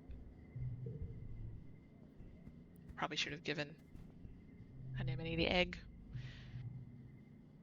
So Lane, Tangent says, approaching you with purpose. We need to discuss my brother. If I were more friendly with this, I'd get a different option. Okay. Who? Dice? Yes, yes, she says impatiently. I need you to figure out where he's been disappearing. Ever since we landed, I barely see him anymore. He doesn't even come home at night sometimes, and she trails off and looks at her feet. Well, I'm not on very good terms with my brother of late, but well, people are becoming worried. You get the feeling Pang is the one who's worried, but she doesn't want to admit it. I'll talk to him. I'm not gonna narc. He probably won't tell you, Tangent says angrily. Newton's apple, she swears. He won't even talk to me anymore. She sighs. You may have to follow him. I would, but everyone in the lab would know I was gone. No one cares where he goes during the day.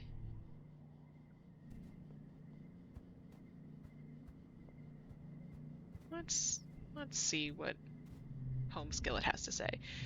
You tell Dice that his sister Tangent wants to know where he's been disappearing off to. His eyes flit briefly to yours, and then he stares vaguely off towards the engineering wing, where his sister's reading on her holopalm between classes. He doesn't say anything. She's worried about you. She doesn't care about me, he says sullenly. Tangent's just worried she'll get in trouble if I don't come home one day. He scowls and picks at the hem of his sweater. She doesn't care about anything but her schoolwork. I'm not going to threaten. Threatening doesn't seem like the way to go. I'm gonna leave him alone. His shoulders slump in relief as you go.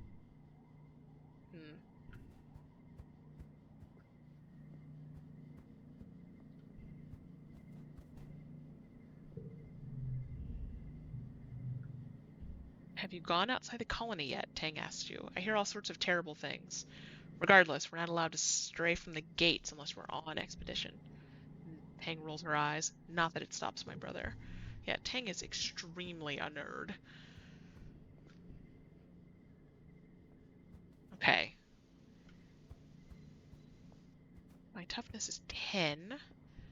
Does that open up? Oh, I think unless I get good at biology, right, I'm not going to be able to do anything else in the garden, yeah. Okay. Do you have anything new? Nope. Okay. Let's play sports ball. You can tell Com is bending the rules a little bit for the younger players, but you don't mind. It's important to start the kids on loving sports ball while they're still young and have tons of energy and enthusiasm. Com is really good at getting them to listen and keeping them interested. Besides, who doesn't want to play a variation on the game where you have to crab walk everywhere? I am a fan of when a work lets it remain completely, like, increasingly confusingly unclear what a sport is, right? Like, where did crab walking go? Like each time giving something a little different that's like, is this the same game? Are we talking a bunch of things that are sport ball or a single thing that is sport ball? I like that.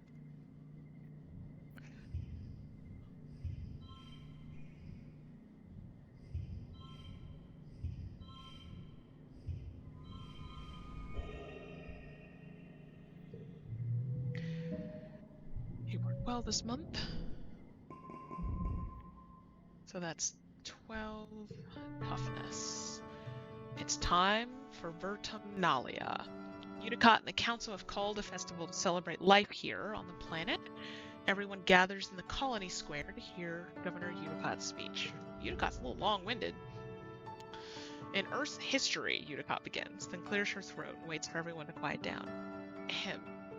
In Earth's history, Vertumna was known as the god of seasons, change, gardens, and fruit. It's no coincidence that our forebears of the Vertumna Project chose to take on such an auspicious name in hopes of seeding future bountiful seasons of humanity. We will continue this tradition of Vertumnalia, a midsummer festival to celebrate our Vertumna, this lush planet on which we find ourselves today. Yawn or clap. The governor is 81 years old. I'll clap. Everyone cheers and applauds. The members of the council all get up on stage one at a time to give their own short speeches. Governor Unicott announces each one. I'm guessing by the fact that they do keep listing who the people are that maybe as I get older, I'll be able to run. When it's your mother Flulu's turn, she announces that tonight you'll be eating some of the very first crops grown from Vertumnan soil. Your eyes go to the feast table. Aboard the Stratosphere, it would have been mostly soy-based food from the nanoprinters, spiced up with what precious fruits and vegetables could be grown in the small growing bays. This year, the earth plants look even less robust than usual, but they're supplemented by some Vertumnan plants you've come to appreciate. Juicy potato pods and slabs of edible fungi. Unicott takes the stage after everyone on the council has said their piece. What is a festival without festivities? She asks. Professor Hal and Security Chief Rhett have organized a 3-part competition for the kids. Good luck, children. Bot wrestling, talent show, science fair. I'll just watch. Competitions are dumb. Greg says, I choose to believe that a potato is like a huge water chestnut. Ooh, I like that idea. I like that idea a lot.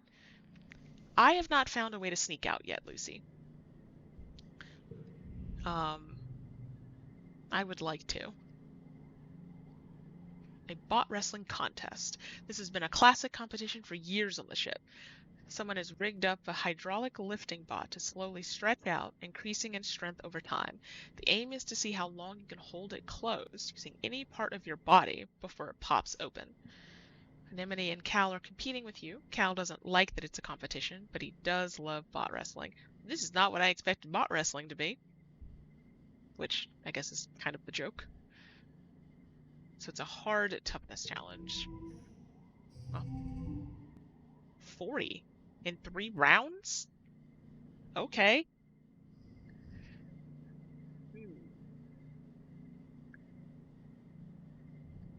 Yeah, I strongly suspect that Dice is sneaking out that you can join him somehow. I agree. I'm just not sufficiently friends with him, and don't really, like, I don't feel like I've had good openings to become friends, right? Like, maybe I'm missing collectibles? I feel like I'm doing a circuit every month, but it could be that there's stuff that that I could be picking up and giving as gifts. Which kind of gets to the shape of the game you were mentioning, Greg's like, what's the cadence here, right? Like, how frequent are things supposed to happen? And which also gets to, like, how much do I need to focus up on my skills or all that sort of thing. I'm going to save playing sports ball because I only have 1 0 card. I think, oh,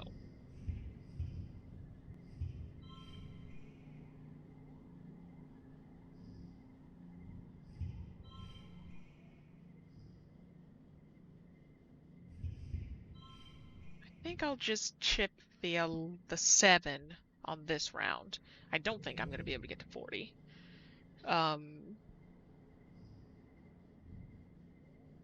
Okay.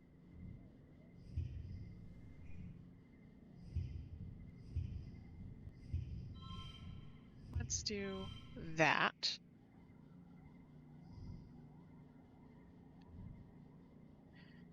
seems like you'll be doing multiple runs. So maybe you would need to focus up to get some stuff. Yeah, if I'm doing multiple runs, I mean, these stats numbers can go so high. I have to retain some stats, right, between runs. If I don't know. I don't know. Maybe I don't have to.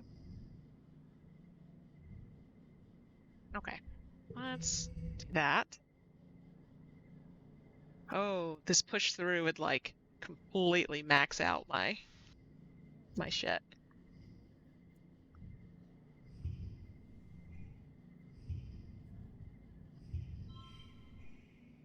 It's probably not what I actually will end up with there. Well, so discovering first words. Is it more advantageous? Like, are these the same kind of card? They are.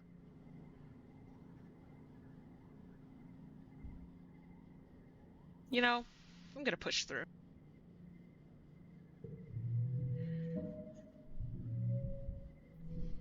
Alright, no skill changes. Anemone's brother Calm is the judge, and he rewards bonus points for technique as well as for brute strength. You sit on the hydraulic bot and use your weight at first, then switch to a bear hug when it starts to wobble and push you off the ground. I got an achievement. You are the champion for winning a Vertumnalia event. You make it a full 5 minutes of increasing difficulty before it eventually springs from your grasp and scuttles into a corner, freed at last. You just barely edge out Anemone. She offers you her hand, then pulls back at the last second before running away, cackling. So, got a new memory card, friendship all around. And I'm popular. And lose all the stress I took. After the festivities are over, everyone takes time off for a much-needed break. During the fierce heat of dust, a few days rest exactly what you need. You feel refreshed.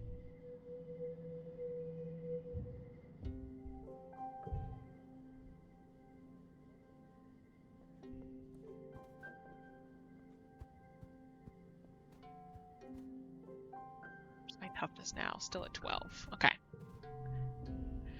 Dice is sitting on the ground just outside the gate, under the watchful eye of someone working in expeditions.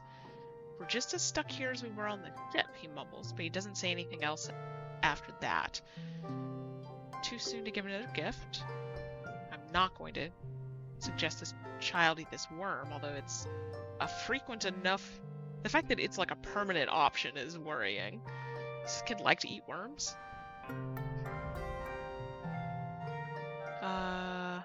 Okay. Nothing new. I'm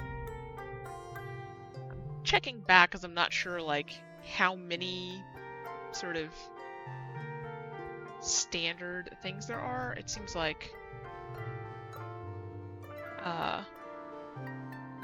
relatively few. Oi, Solane, Mara says, looking you up and down with a sneer.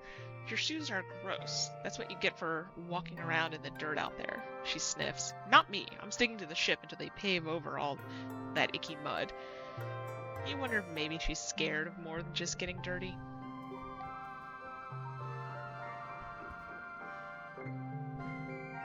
Can I get a cursor here other than... No, okay.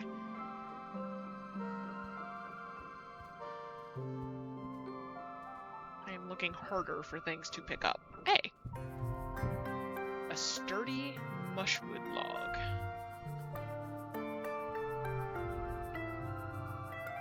You spot your dad playing cards with two of the other agriculturalists. You don't recognize the game, but you watch your dad throw down his hand and groan, then peel off his shirt and toss it into the pot. I'm literally losing my shirt over here, he says, and his two friends laugh uproariously. Your dad swipes his eyes, chuckling, and sees you. Oh, hey, Selene, you need something?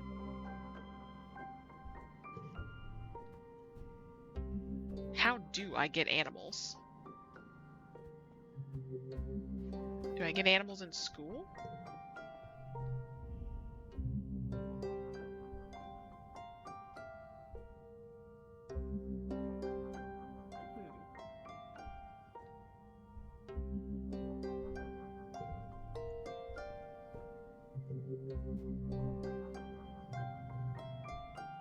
Do I keep playing sports ball or do I do something else? Let me go see what the fetch quest situation looks like. I think it was toughness 20, unfortunately. Oh, it's not. Toughness 10. Sure. Chief Administrator Seek greets you at the depot. They look you up and down. Selene, you've never struck me as particularly responsible or organized, but children never are. What makes you think you'd be a good fit for the position of courier? You didn't realize there was going to be a job interview. I can carry a lot? Strong for your age, maybe. Rude. But lucky for you, you're the only applicant this week. You've got the job. For now, anyway. They use their elegant stylus to note this on their holopalm. Check back in a few minutes and you can help make deliveries. Yes, there will be kudos in it for you if you do it correctly. Let's see what your situation is. A neat and organized individual who keeps the colony running smoothly. They don't like kids very much. They, them. Alright. Let's deliver supplies. Organizing, perception, friendship with Mars, kudos, stress. Let's do it. Seek sends you all over the colony delivering supplies. During your first week, it's mostly small things you can carry by hand or push on a little cart. Stuff like tools and electronics. Some are high priority, which means you have to move fast. It's fun getting to yell, "Important delivery coming through," and people actually get out of the way. All right. First steps, crawling. Let's do what sort of things can get with kudos? When the depot is open, you can spend it as currency, but I haven't seen what things are available yet. Oh wow. It's a bad hand. I'll push through.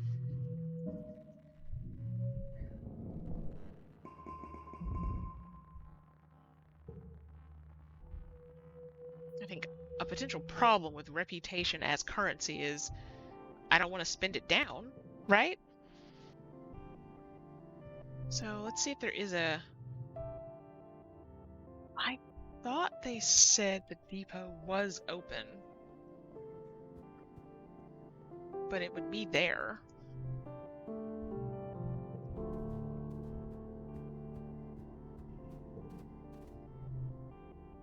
Command supply depot, which works. Okay, so it's just not quite available yet.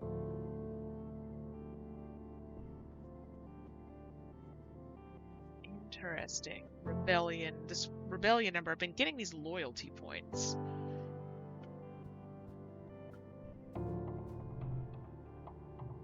You're looking for Cal in the garden when you nearly trip over someone else, one of the younger kids, and they're blindfolded?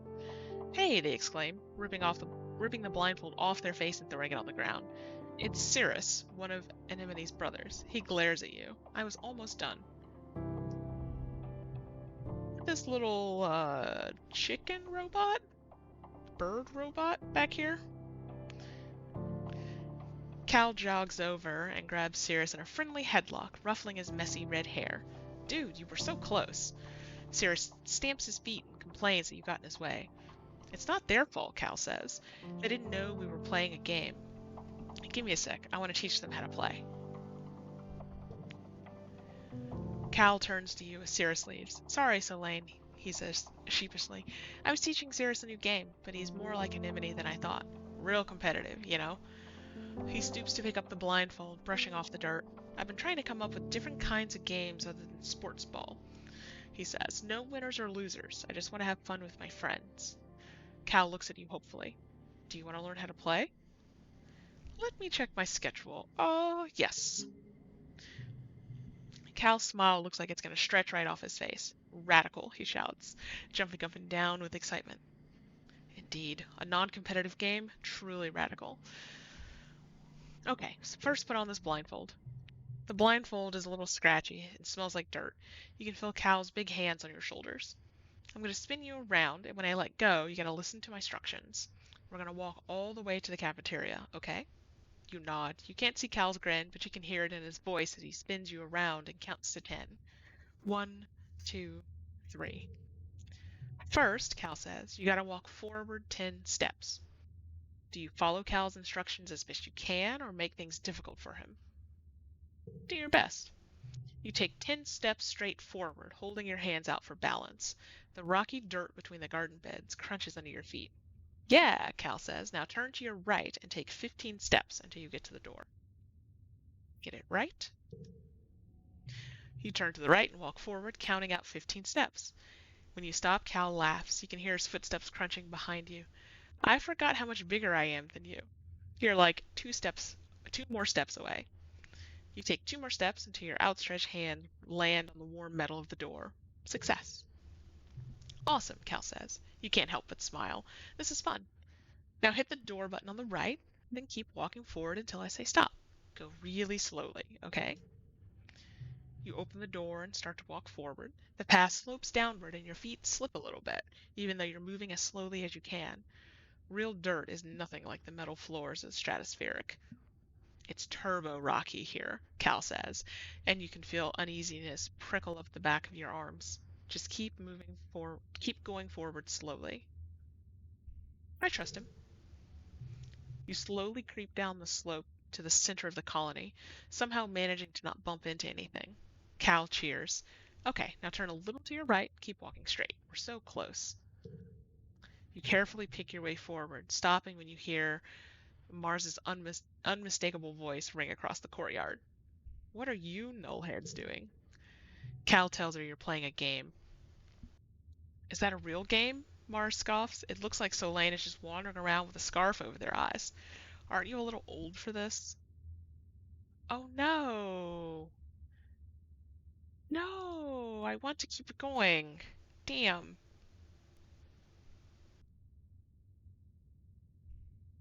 Maybe she's right? Embarrassment burns in your belly as you tear off the blindfold, blinking away tears in the sudden brightness. You can see Mars looking down her nose at you. Mars sneers, tossing her braids over her shoulder. I thought you were cooler, Solane. Let me know when you're ready to play adult games. You're not sure what she meant by that. You become aware of Cal standing behind you.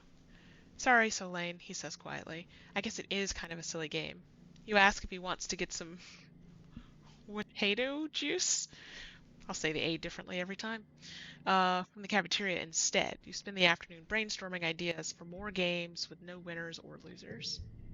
Mars is a problem.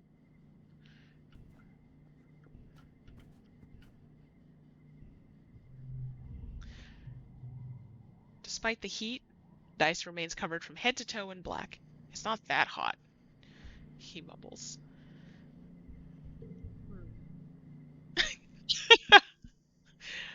I say watato, you say watato. Let's call the whole thing off.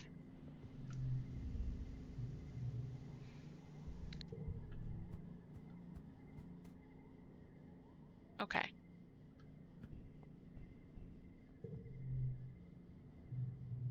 Let's play some sport ball. Mars may not be as skilled a sports ball player as Anemone, but she plays hard. She orders people around like a team captain, but she isn't so great at passing the ball. She'd rather be the star. Her favorite thing is to spike the ball right into the opposing net stop's body. It's not a legal move, but she's done it so many times that the opposition now stands further back when Mars has the ball, which is exactly what she wants. Did you see that? Anemone complains to you during a break. Mars wouldn't pass the ball to either of us for 10 whole minutes. Somebody has to do something.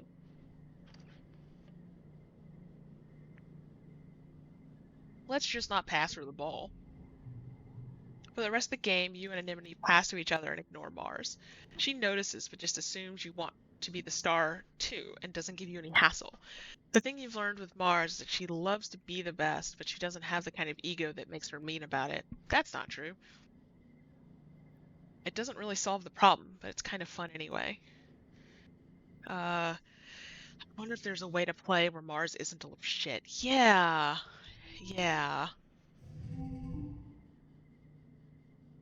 Oh, I had not noticed this icon up here. So popular doubles my kudos for 3 months. Mourning, like mourning would have been doing something to her, grieving, whatever it was called. And I didn't notice that up there. All right. Hmm. This is not a great hand. This is a piss poor hand.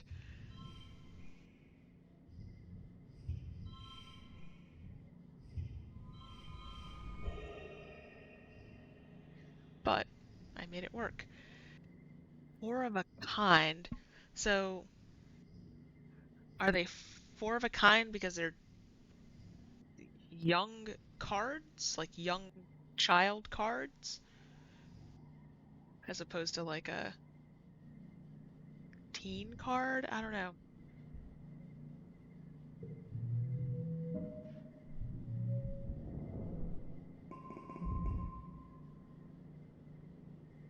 Oh, you think it's four of a kind because they're all ones? It doesn't actually have to do with the content of the card. Okay. And friendship. New season. Early wet.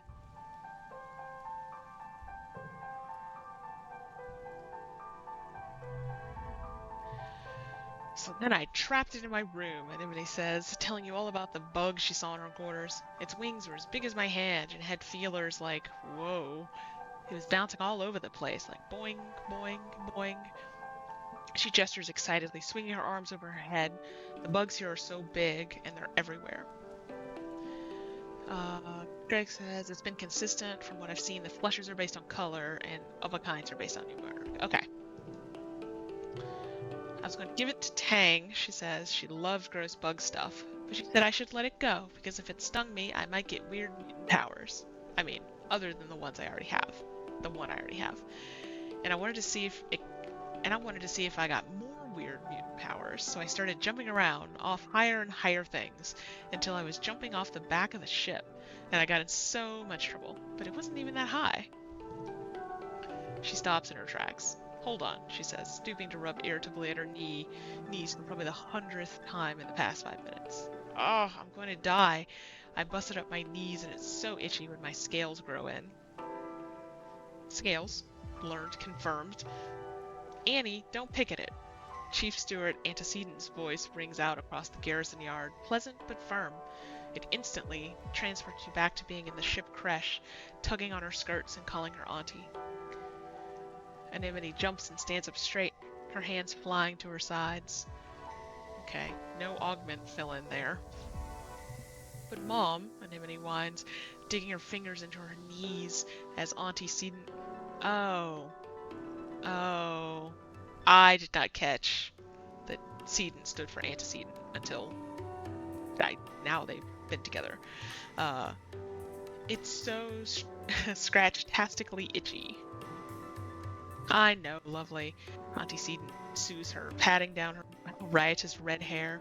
But the more you pick at it, the thicker your scales are going to grow in. Anemone tucks her hands under her armpits to keep from scratching. What if I want to have cool scales? She pouts. Auntie Sedent smiles indulgently. At the rate you're going, I'm sure you'll be covered in them before you know it. No need to rush. Anemone's skin is dotted with patches of protective blue-green scales that grow in wherever she gets a cut or scrape. She rubs the patch on her jaw indignantly, the one she got when she ran headfirst to the food synthesizer on the ship. Back on the ship. Auntie Sedent opens her satchel and pulls out a bundle of clothes. The queue for the nano printer is over a week long, so I patched your pants with scraps from your brother's clothing. Please try not to put any more holes in them, or yourself, okay? She hands the clothes to Anemone and kisses her on the forehead. Anemone sticks out her tongue and gags. Yuck. Anemone evaluates the clothes as her mom walks away. Galactic, she breathes, as she runs her fingers over the odd-colored patches. Then, right there in the middle of the yard, she unashamedly squirms out of her pants and pulls on the new ones. What? I look like a fighter jet from the Hollows, she exclaims, showing off her new pants, like when they stencil your kill count on your plane. Uh, or like a really cool scar. Anemone grins. Yeah, you get it. My pants are scarred, just like me. Sure.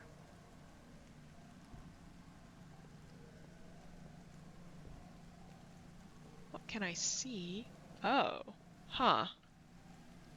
There's a there's a pipe leading out.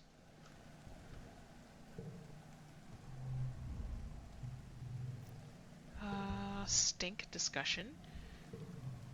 Do I have? Oh, I've got that. Hmm. I wonder if Tang would enjoy a log. It's pouring rain and everyone's trying to stay dry under the grass-roofed palapas. I don't know that word. Everyone except Dice. Off in the distance, over the wall near the sports ball field. He's definitely skulking. Oh, ah, I need better skills. Shit. Shit. Like, am I expected to be able to do this by now? Hmm. Hmm. Guess it depends on what repeats in each loop. Okay. Uh, do I narc or ignore? I would welcome input.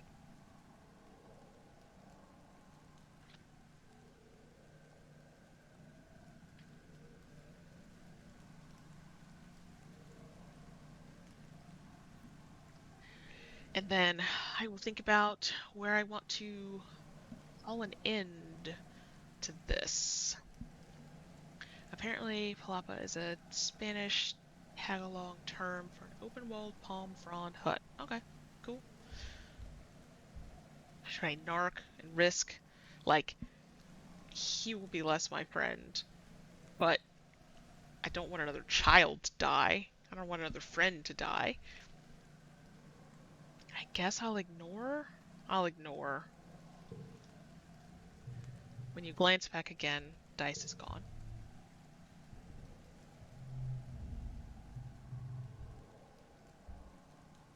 Hmm.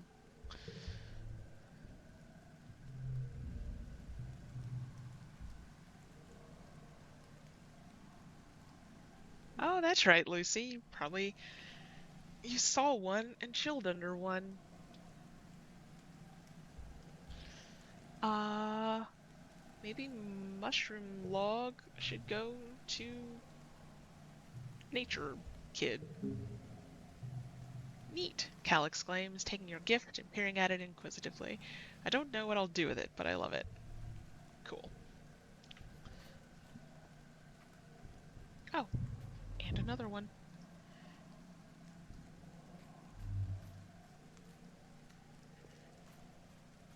Okay. Let's see if anything happens after I spend this month. I don't know if things are going to only happen at the end of quarters. I don't know that I mean, I personally want to go through the year. I don't know that I want to go through the year in this stream with the speed at which I'm sort of dallying around. All right, where is.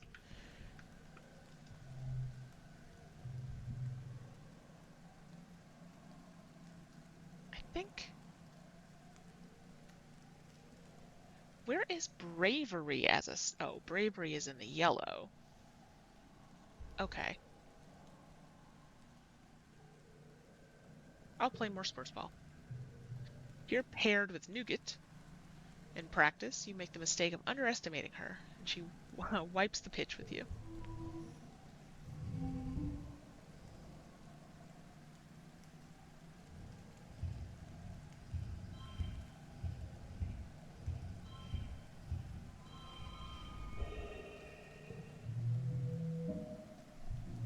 card component, the card mechanics, are pretty simple so far. The interactions between them are pretty simple. Um, but the crafting of the deck, it's slow paced. If you only rest when you get fully stressed, then you're not going to be turning over, like getting rid of many cards. You have a terrifying familiar dream, a monster crashing through the walls, unfathomably large, every part of it wriggling and moving and searching for something. It tramples through the colony as you watch helplessly. Time shifts to the wreckage of your home. You're picking through it, looking for something. Tears streaking down your dust-covered face as you lift heavy pieces of debris, searching.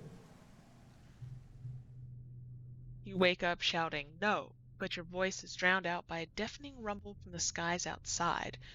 The bedroom window is covered in water? It's pouring down from the clouds.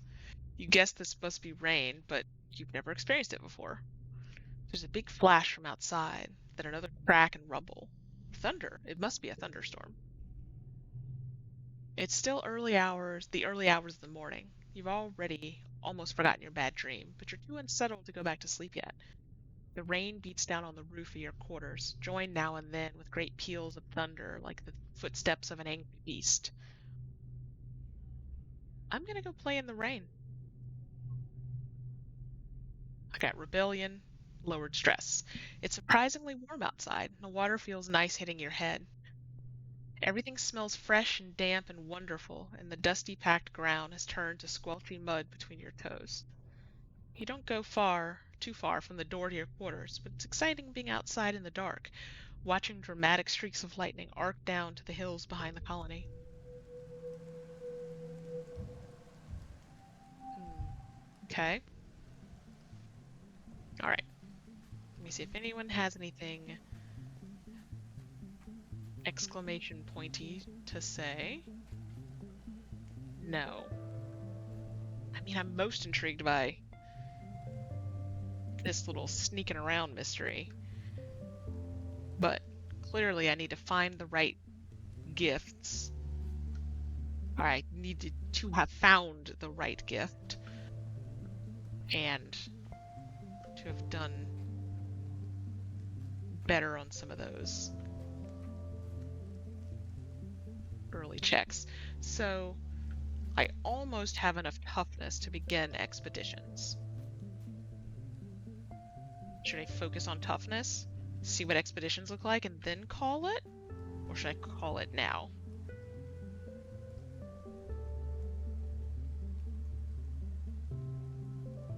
I can be efficient.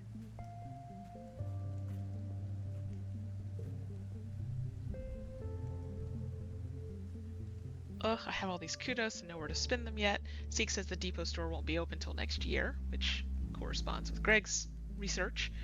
How am I supposed to show off how much better and harder working I am than everyone else? I just can't. Uh, just like that. Who's the blonde character from Stardew Valley? That's real snobby. Tangent looks up at the sky and shades her eyes. It's too bright. She complains that it's too hot, and the nights are cold. Living on the stratospheric meant we never had to experience discomfort. Remind me, why aren't we putting our resources into repairing the ship? Alright, so, y'all, in chat, should I keep going? Get to toughness 20 in a couple of months? It'd be 3 months. No, it'd be 2 months. But then we'd also be at this weird segment of the year. Cal's mom, Tyra, is sitting with Cal against the makeshift fence that surrounds the gardens. Cal looks absolutely shattered and Tyra rubs his back comfortingly. He sees you and musters up a brave smile that doesn't reach his eyes. Hey, Selene, it's good to see you.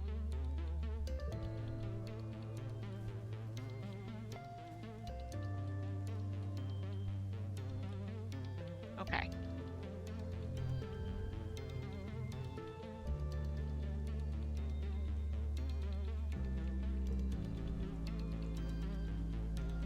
Yeah, up to you. By then you should have it together. Okay, fuck it. Let's do it.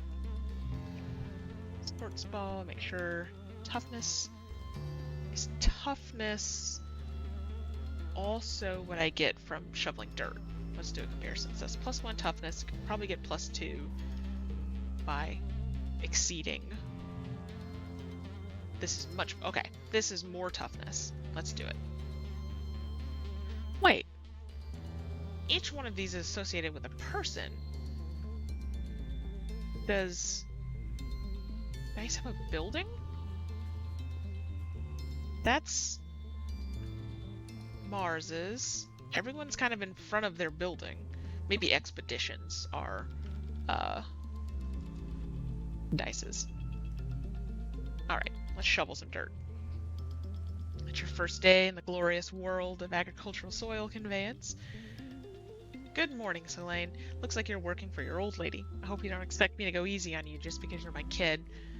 She walks you around the geoponics wing and points out where everything is. Your job is to move sod, compost, plants, garden waste, and equipment from one place to another. Get comfortable with this, she says, pushing a squeaky old-fashioned wheelbarrow in front of you.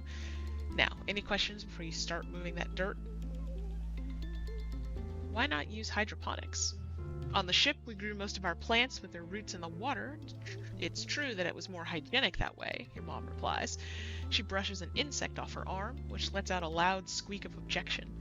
But hydroponic systems use too much energy. Here, we have to grow as much as we can the old-fashioned way. Where do I move it? From over there. She points to a dirt pile to there. She points to an identical pile 10 meters away. She sees your confusion. We had some very precious soil from Earth on the ship, full of all the nutrients and bugs and bacteria our plants need to grow. But it was lost, she sighs, in an accident. Now we have to make more from scratch using Vertumnan soil. This is part of the process. Don't we have machines for this? The construction crews already claimed all the hover lifts, she says, shrugging. But they'll break down in a few years anyway, and we don't have the materials to fix them. She grips your forearm. We're planetside now. Use your muscles. Nature's hydraulic pistons. Let's go. That's my kid, your mom says, slapping you on the back. You stumble a little. +2 toughness, some stress. Your arms start to ache after the first half hour of work, but keep going. By the end of the month, you feel utterly drained and exhausted. And good somehow. You can feel your muscles growing already.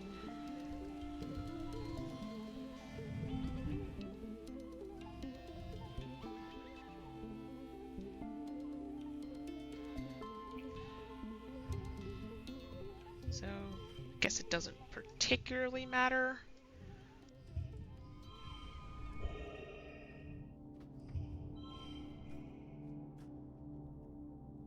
Oh, I know what I should have done. Do that to get the 2 of a kind. Cool. I don't know. Why not go above and beyond?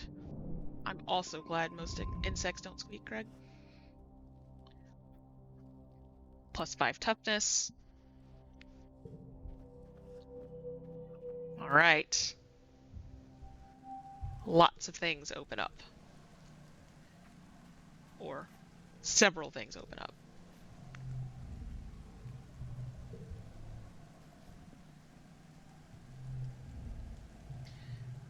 Alright. Uncle Toner tries to muster his old smile. I'm afraid you better stick to sports balls for now, okay? It's a tough world outside these walls. I'm tough enough. Well, so you are, Uncle Toner replies, his voice heavy as he looks at you with pride. You're growing up, aren't you? He nods and pats you on the shoulder, and you know he's thinking of Tammy. Listen, he tells you, I can see you're a tough cookie, and I'd love to have you on my surveyor team in the future. But you'll have to wait a few more years first. Come see me when you're older, okay, kiddo?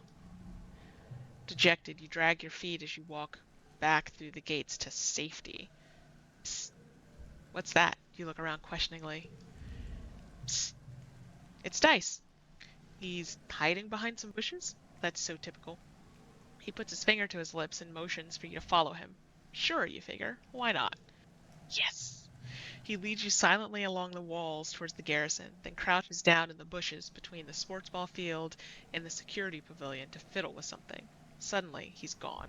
Is it that pipe out? That drainage thing? You check to make sure nobody else noticed, then scuttle over to where you last saw him. Ah, behind some popflower bushes, there's a drainage pipe in the wall big enough to crawl through. A heavy grate keeps animals out, but it's loose. You could slide it aside to get through. You could sneak out. If the adults won't let you visit the Valley of Vertigo or the subaqueous swamps or the other cool places surveyors get to go, well, you could sneak through here to explore out just outside the colony walls. If Dice does it, how dangerous could it be? Well, a lot? It could be a lot. Alright, we're gonna do this shit. Alright, you've seen Dice use this drain pipe. Bravery, perception, friendship. Let's do it. Achievement. What's out there? Sneak out to explore. Oh wow, big exclamation point. Events in this area can be done in any order. They won't cause time to pass, but will increase your stress. Return home via the expedition's depot flag, or the home button in the top left of the screen. Watch for collectible items you can bring back as gifts. Events respawn at the beginning of each year, and new collectibles have a chance to appear every season. Cool. Fuck yeah. You slipped through the drain pipe and out of the colony before anyone saw you. Anyone, that is, except for a dark form watching you from the trees nearby. Could that be... Is that Dice? Of course it is. He turns and disappears into the jungle. Now you're sure of it. That was definitely Dice. He's not allowed outside the colony either. Follow him. You scamper after him through the brush, heedless of branches and brambles, scraping at your arms and legs. Without a proper envirosuit, you get all scratched up. The kid is fast. You quickly lose sight of Dice and can't find his trail again, but you do learn something by trying. I got some perception. Okay. So, an animal. The colony outskirts. No information on what that is. Can I... Okay. I cannot go past that. I can't go past this. Okay. So, it seems like I'm going to maybe work my way out. Your way is blocked by a strange small creature with 1 foot and 4 large eyes, 2 of which blink sideways on top of its head like frog eyes. Oh, this must be a hop-eye. Hope-eye. Say hope-eye. You've heard people talk about them, but you've never seen one up close. It suddenly starts flailing around like there's something wrong with it, even though it was fine a second ago. It keeps pausing to look at you, then goes back to flailing. What's its deal?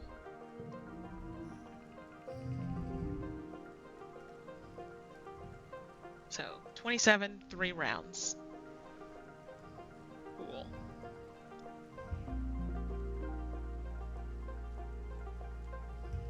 I think I use my zeros.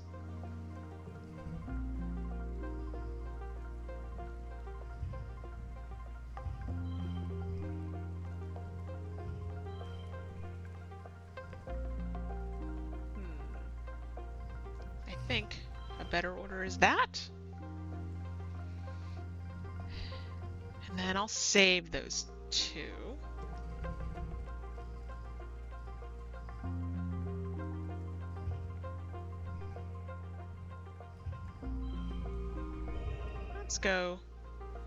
Let's go above and beyond. Oh, okay, cool. So I don't think I've seen super goal as a term yet, maybe very early. Victorious. So this is how you get animals. I think this is we haven't seen anything inside that gave animals. You stop trying to get past it and just listen. Oh, you can hear little squeaking noises from nearby. It's probably warning you away from its nest. You carefully avoid the nest while speaking in soothing tones. The agitated little guardian titters warnings at you, but eventually lets you by. Time passes, 15 stress. Okay. I will call it here. But I got a fruit, a ripe blue bobber fruit. It's interesting that this is like the edges of the world, right? Like they are gating you. You must pass challenges to get further. As far as I can tell. Yeah. Okay. I want to play this game more. I will probably play this game after I get a snack some more. I like it a lot. Hey, Conley Enveloped. Thank you. Thank you for hanging out. So this is, I was a teenage exocolonist. There is some sort of time looping that will happen, as sort of hinted at by the dreams. It's cool, very lovely game. News-wise, I mentioned earlier there will be a future-proof podcast coming out tonight or tomorrow, and a Before the Future Came episode on the musical episode of Strange New Worlds, Subspace Rhapsody, which is an amazing episode. Lots of good singing. So that'll be a fun episode. Oh yes, it is Pride Month. It is June. Holy shit, yes. Happy Pride Month. Find yourselves a good non-corporate event to go to. One that doesn't have companies or police. So I think that's the bulk of the news. All of our games and stuff are over at futureproofgames.com. Play our stuff, listen to our podcasts, make games. And thank you all for watching. Have a good one.